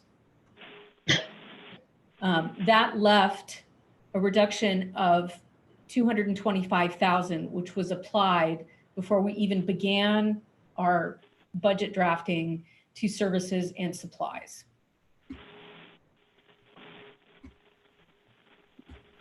So the library then found itself having to make additional reductions based on a variety of factors and discussions with the commission. To reduce our budget by 5% in property and 22% in sales tax, another 3.8 million would need to be removed from budgeted expenditures. $1,038,298 from property tax and $2,772,000 in sales tax. It is these figures that will be divided into two portions, reducing expenditures in both salaries and benefits and services and supplies seen below. Do we have any questions on this?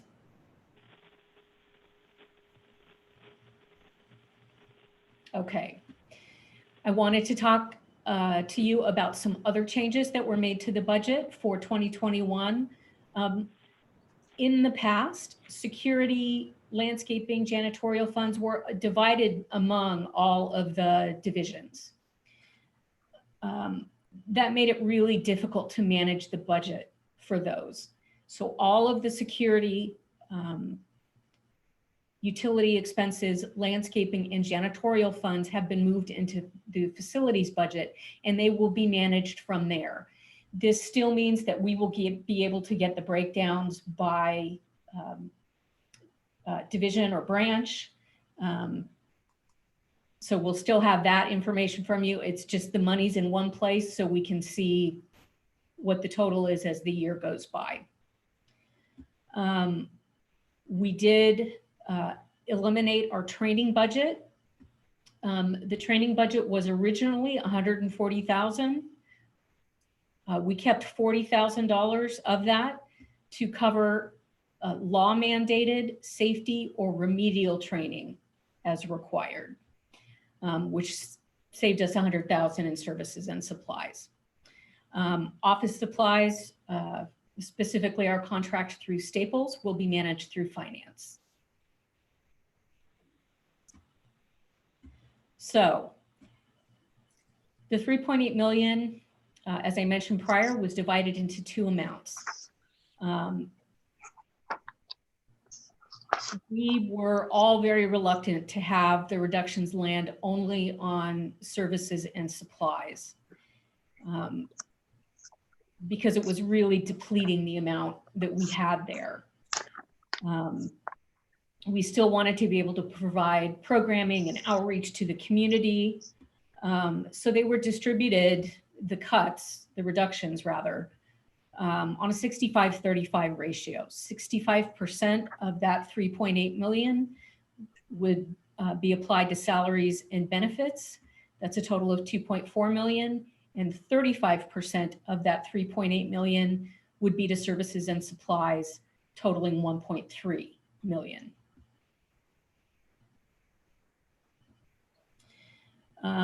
We're asking that you accept the Finance Committee's recommendation for the 2021 annual budget totaling $29,555,471, and continually evaluate our staff needs and our actual revenues, not just to be revisited in September, but continually through the year, and adjust our budget accordingly, whether it's making additional reductions based on what we've received or any other type of changes. So this is just a recap of the budget totals.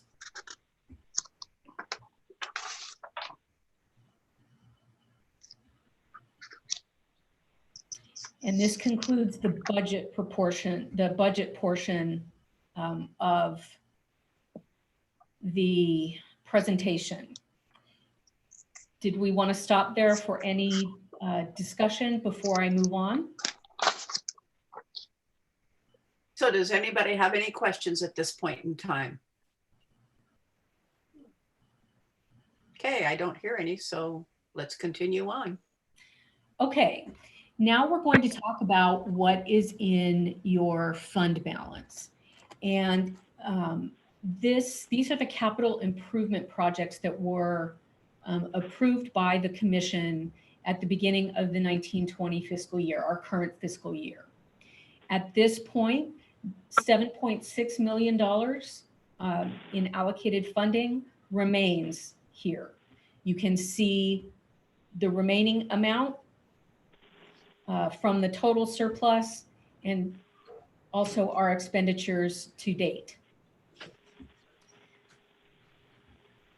Some of these, such as the landscaping, the commission approved using that allocation for the rest of this year's fiscal year expenditures. And then there are also capital project allocations that aren't strictly construction. These are the inventory and rehousing, the digitization of special collections items, technology upgrades, additional materials for our collections division, and then other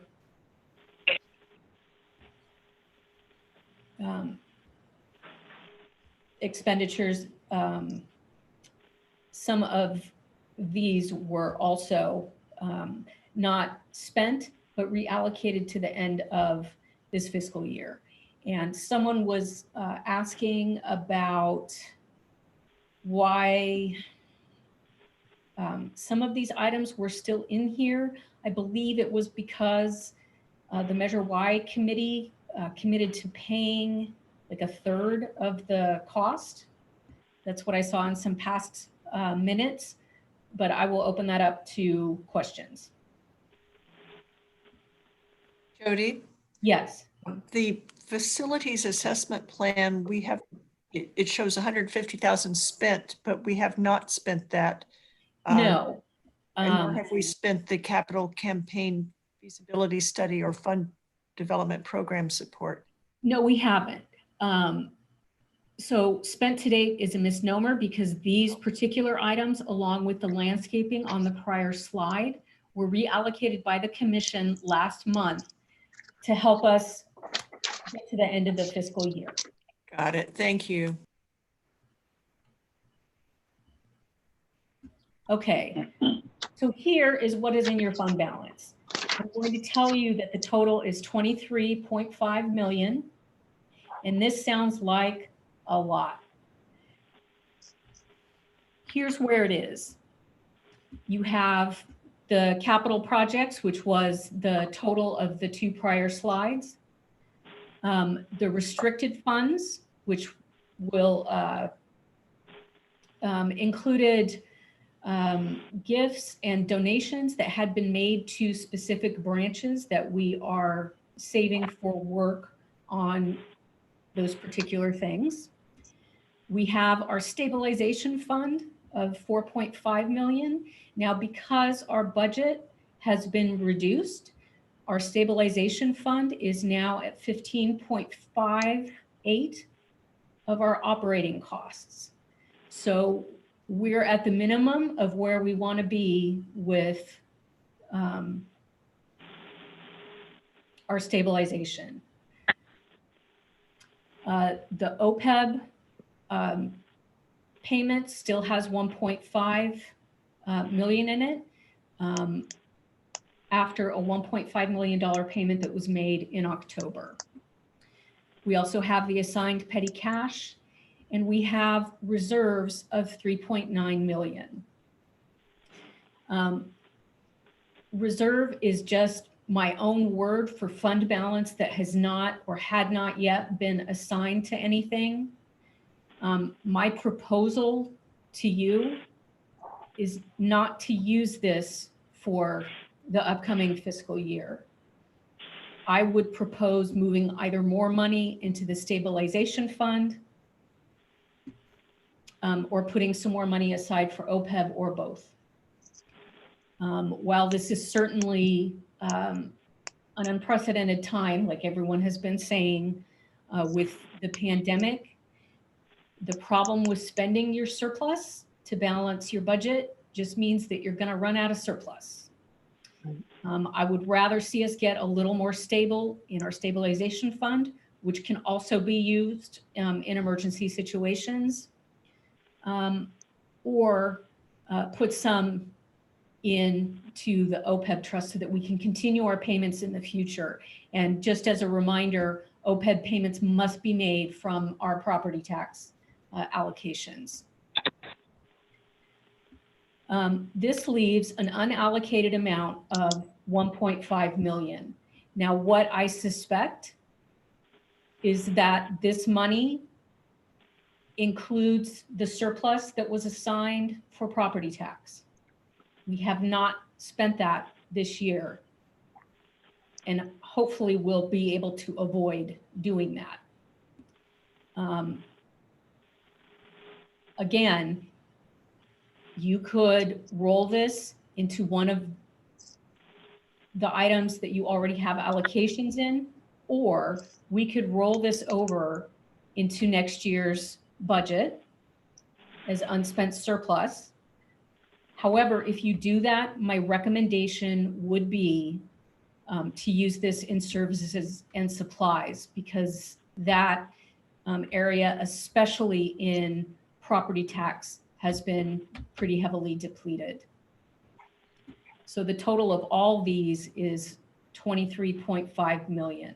Does anyone have questions on the fund balance? Jody, this is Barbara. The only thing I would say is this is much more clear, and I appreciate it very much. I think that some confusion in terms still exists, and the unallocated fund balance to me is the reserve. And then we kind of have this second unallocated one, which is, like you say, it's a holdover from unused property tax funds.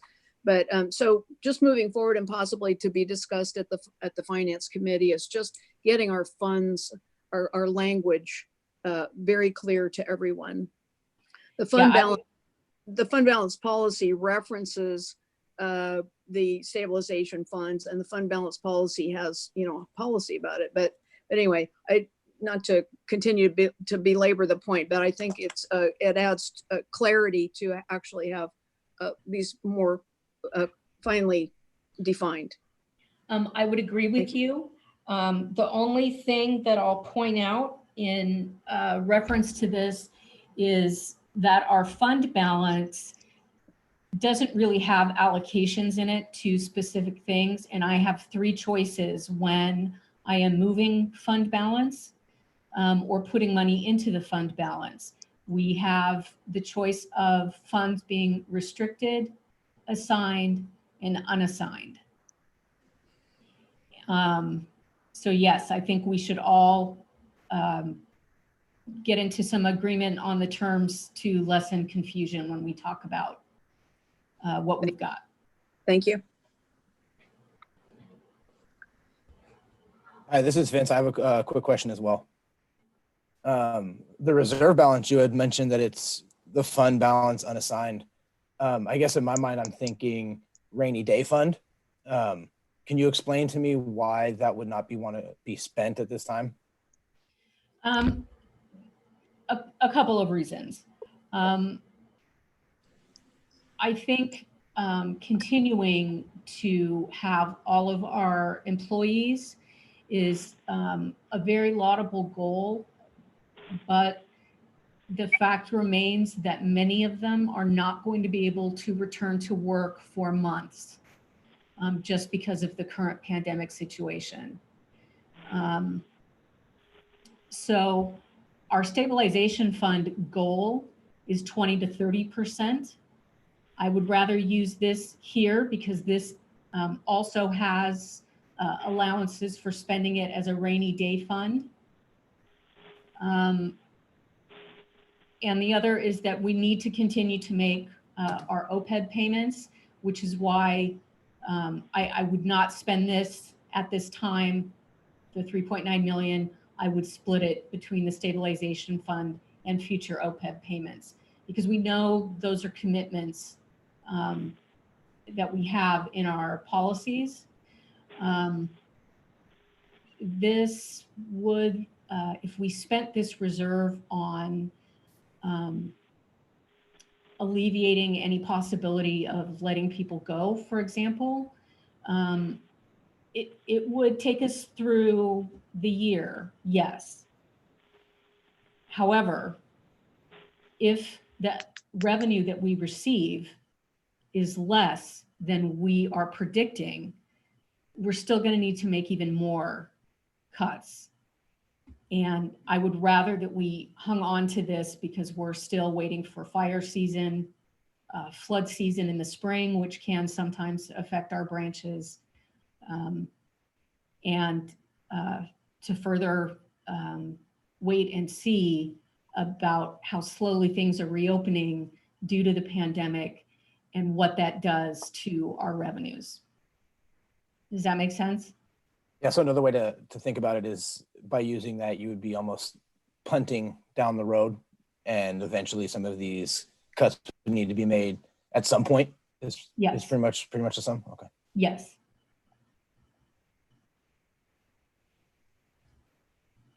Okay, we're going to get to our OPEB payments next. So I am looking at the policy on OPEB that was adopted August 6th of 2018. And the goal of paying into OPEB, which stands for other post-employment benefits, for those of you that aren't familiar with it, that they're sustainable over the long term, they're affordable to both the library and its employees and retirees, competitive and sufficient to meet employee needs, and may be reasonably expected to remain so. So the idea was to deposit $3 million from the fund balance into the OPEB trust over a 2-year period at a rate of $750,000 every 6 months, beginning in July of 2018.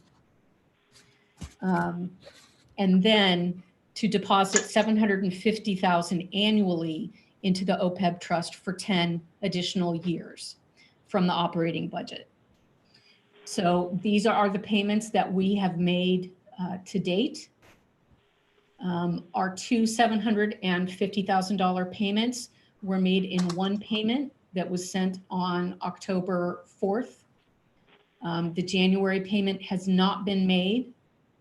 I can do that before the end of June, but I think this catches us up for the year. Can I speak to that, Jody? Absolutely. So other post-employment benefits means, in our case, medical benefits. So this is for people who have retired from the library system, and it's to pay for their medical insurance after they retire, and their families. We have like 3 tiers, I believe, different kinds of benefits. So when the library was very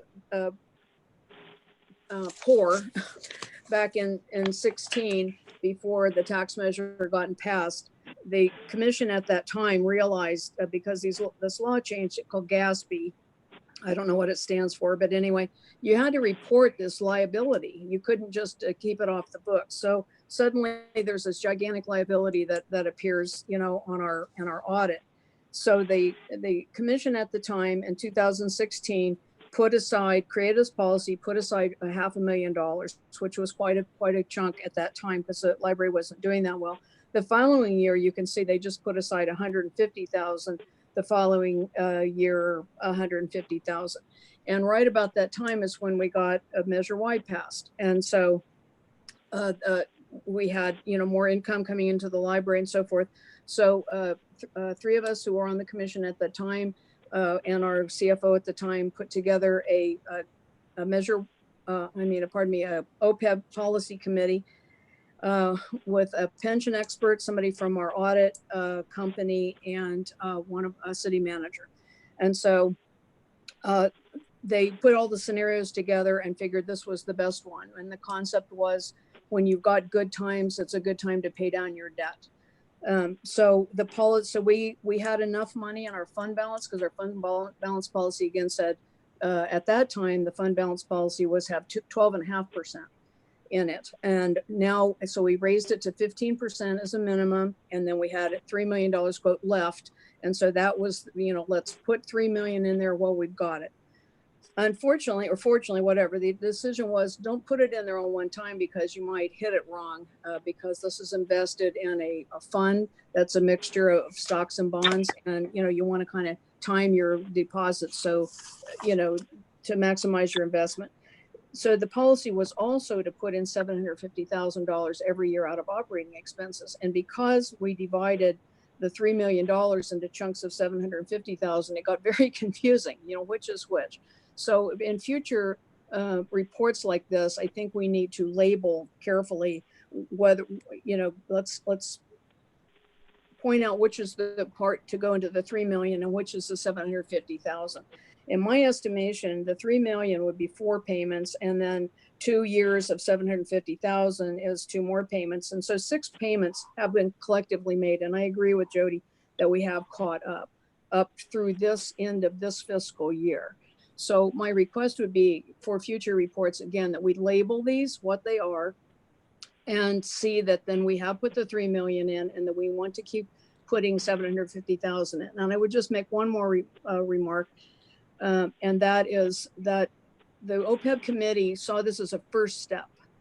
You will see when we get our audit report, and I know Jody's been working on that, trying to get it done. When the auditors report back to us, you'll see this is still many millions of dollars. And so we can't take our eye off the ball and, you know, and assume that $3 million plus 750,000 is enough to actually take care of this liability. It's a very important liability. It's not going to go away. And I just wanted to make my pitch for, you know, greater documentation, greater understanding, and to not think that this is going to solve the problem entirely. Thank you. Thank you, Barbara, for the explanation. I appreciate that. Are there any other questions?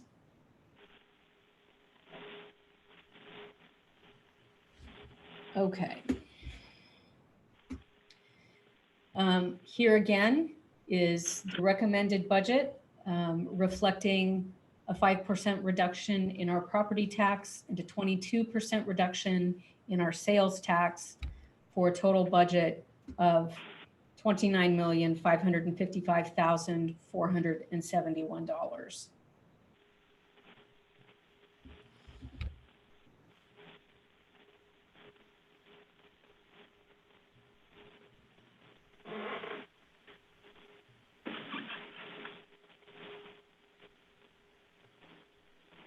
This is Tom Hauser. I can't hear you, Reese.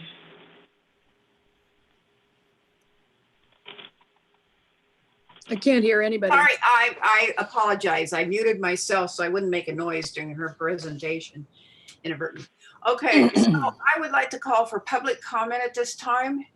And let's just hear what they have to say.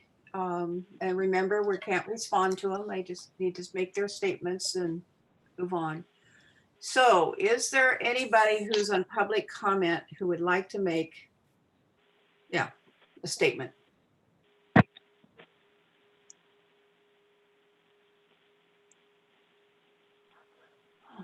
God.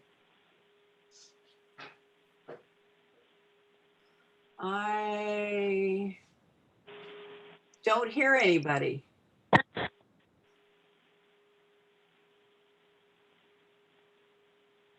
Okay, so I'm going to assume there is no public comment. And I lost it. Where am I finding this? Oh,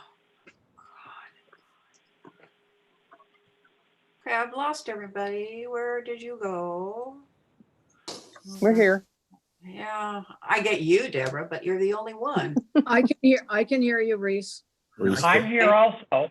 Okay, there I'm back. I got you. I'm here. Again, sort of, anyway. Okay, so, discussion, comments, thoughts. Do we need a motion first? I'm willing to make a motion. Tom All right. Hauser. Tom, make your motion. Okay. I move that the Sonoma County Library Commission adopt the proposed budget outline for fiscal year 2021 as presented, with the intent to review and adjust the budget for possible changes based upon actual revenues and staffing needs. I'll That's it. second that. So Tom Hauser made the motion and Barbara seconded. Okay, any discussion? Okay, hearing none, and let me double check the hand thing. Okay. Okay, so let's call it then. David Cahill, do you want to accept this? Yes. Motion? All righty. Vince Duarte, you want to accept this? Yes. Deborah Doyle, Yes. Andy Elkine, Yes. Paul Heavenridge, Yes. Tom Hauser, Yes. Barbara McKenzie, Yes. Randall Neff, Yes. Karen Schneider, Yes. Stephen Zolman. Yes. Okay, and Reese is a yes. So unanimously, we have accepted the 2021 budget. So, okay. Moving on, we're approving the Second Amendment to the Sonoma County Library SEIU side letter agreement. Leave related to library closure due to COVID-19 and authorize library to take actions consistent with such as to both represented and non-represented library employees. Okay. Is there a presentation associated with this? Suzanne?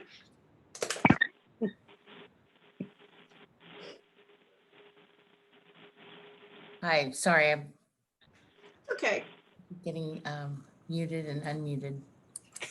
tell me about it. I just Yeah, unmuted right. myself. I mean, didn't unmute myself, whatever. I'm waiting till they get to the, it's on page 200. If whoever's scrolling to, there you go.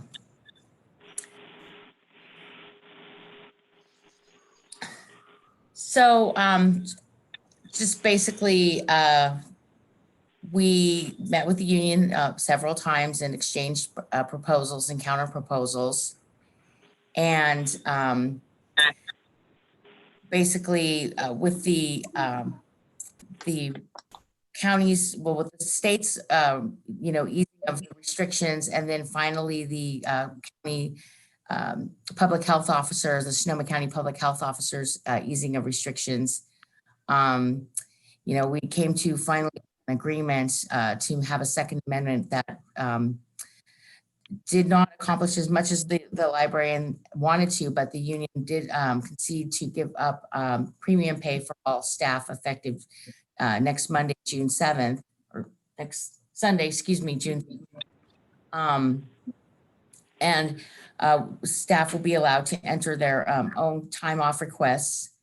Active employees will now vacation for the hours that they've worked.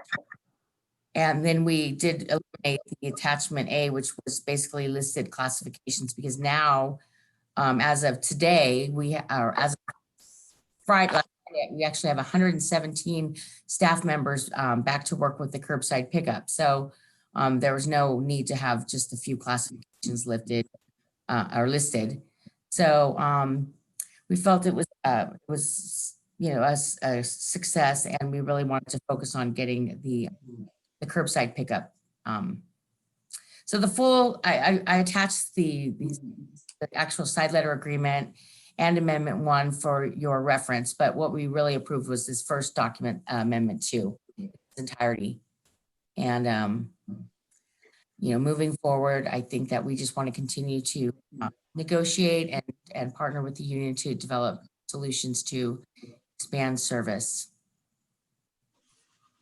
and try to move forward to bring staff back to work so that ultimately the side letter will eliminate itself. Okay. Is there any public comment for this? Do I hear any public comment?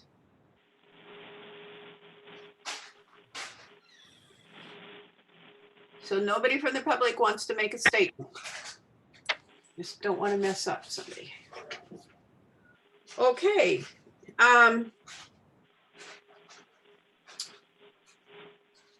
Do I hear a motion? Well, go ahead, Barbara. Just quick question. So, so Suzanne, so active employees will continue to accrue vacation leave for all hours worked. And then active employees are defined on the side letter as those actually working in a library facility or remotely. So I'm assuming it doesn't matter how much they work, as long as they're working some, they're able to accrue vacation leave for all hours worked. And so employees who are not able to come back to work and still sheltering in place are not accruing vacation. Is that correct? That's correct. Okay, thank you. Any other comments or thoughts or questions? Okay, do I hear a motion to approve this I so move. side letter? Second. Okay. Yes, Deborah. So that was Paul Heaven Ridge moving and Deborah seconding. Okay. Okay, here we go. To approve the side letter. Or the motion for the side letter. David Cahill, Yes. Vince Duarte, Yes. Deborah Doyle, Yes. Andy Elkine. Andy? Skip him for a moment. Paul Heaven Ridge. Sorry, Reese, Yes. could not on, this is Andy, yeah. Yes, Yeah. So it's a yes, okay. Paul Heaven Ridge, Yes. Tom Hauser, Yes. Barbara McKenzie, Yes.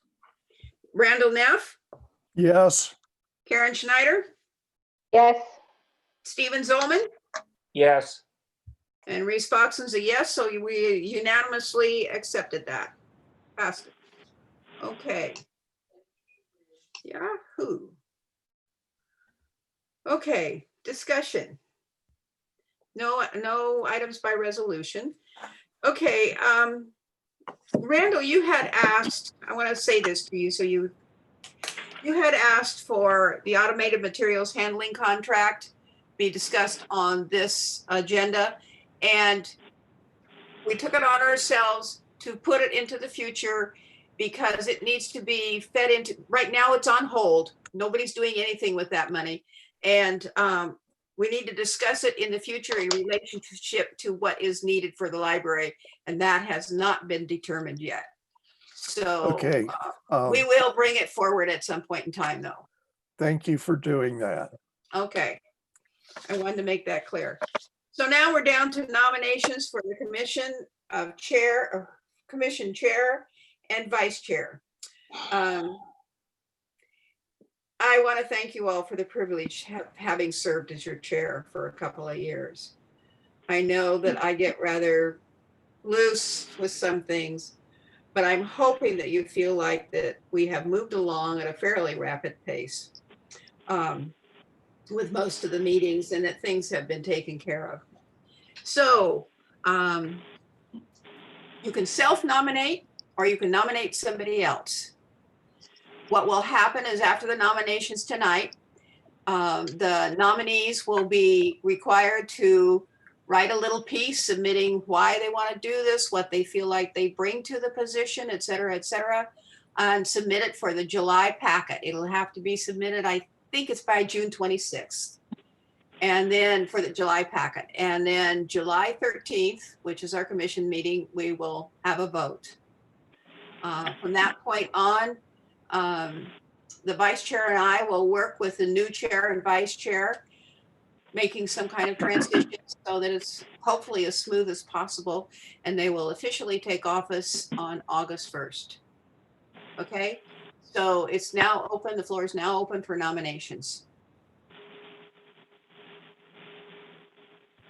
I nominate Deborah Doyle for chair. I Okay. think she's been an outstanding vice chair. She has deep knowledge of libraries across the country, as well as in California and locally. Okay. Thank you very much. I accept the nomination. And I'll nominate Tom Hauser for vice chair. I Okay, think so we Tom, got Deborah Doyle for chair and Tom Hauser Yeah. for vice chair. I think between Deborah and Tom, it's a really good balance, and we'll have good, efficient meetings, and I think they are stellar, both of them.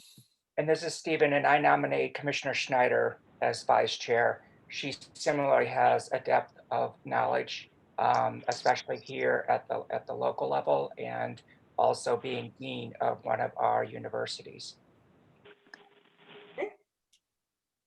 I appreciate that, but I really can't accept the nomination. I have too much on my plate. But I do plan to keep serving the commission and deeply appreciate the work we all do. Okay, so any other nominations? Reese, I just have a comment. This is Barbara. Thank you for your 2 years of service, Reese. And I'm sure we'll say more, but I wanted to say that now. And then secondly, last year, the way it worked was we had the nominations from the floor at the meeting, and you also allowed people to self-nominate throughout the month. So I didn't know if you were going to do that again. Sure. Or is this it? No, that's fine with me. If somebody thinks about it and decides to self-nominate, be more than happy. They just have to have their piece submitted by June 26th, so it can go in the packet. All right, just wanted to clarify. Thank you, Reese. No, that's fine. And we will have an official vote, even if these are the only two candidates for these two positions at the time, we will have a vote. Okay? Great. Okay. With that done, are there any items for future agenda? I'm going to write down Randall and the automatic handling thing, just so I can keep it on the docket. Are there any other items for next meeting?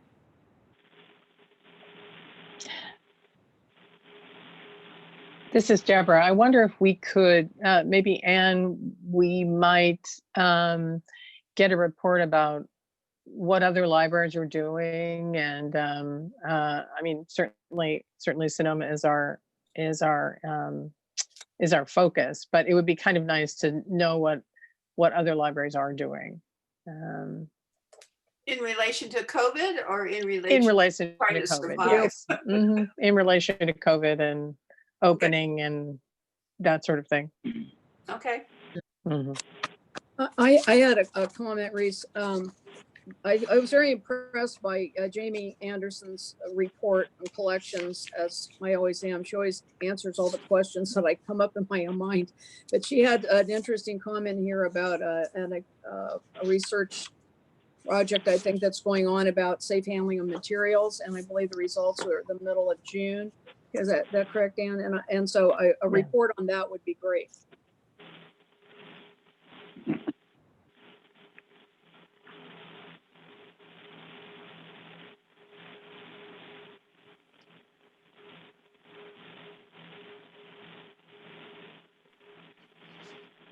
Any other requests for future, or for next meeting, or future meetings?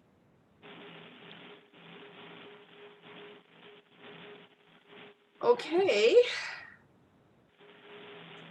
With that, next meeting is what?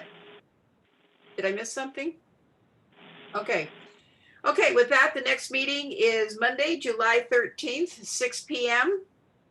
And not sure if we're going to be Zooming again or going someplace. My bet is Zooming. Zooming. With that, I'm adjourning this meeting. And Hey, thank thank you you. all for hanging Yep. in there. Yeah. Thank you. You all. Thank you, Rita. Bye. Goodbye, Vince. I hope you survived the first meeting. You're still Thank you. sitting Stay up, safe, so we're everybody. doing okay. Care. Quite the education. I appreciate it. Thank you all. Okay, Thank okay. you. Bye-bye. Bye, bye, everybody. Bye-bye. Bye, everyone.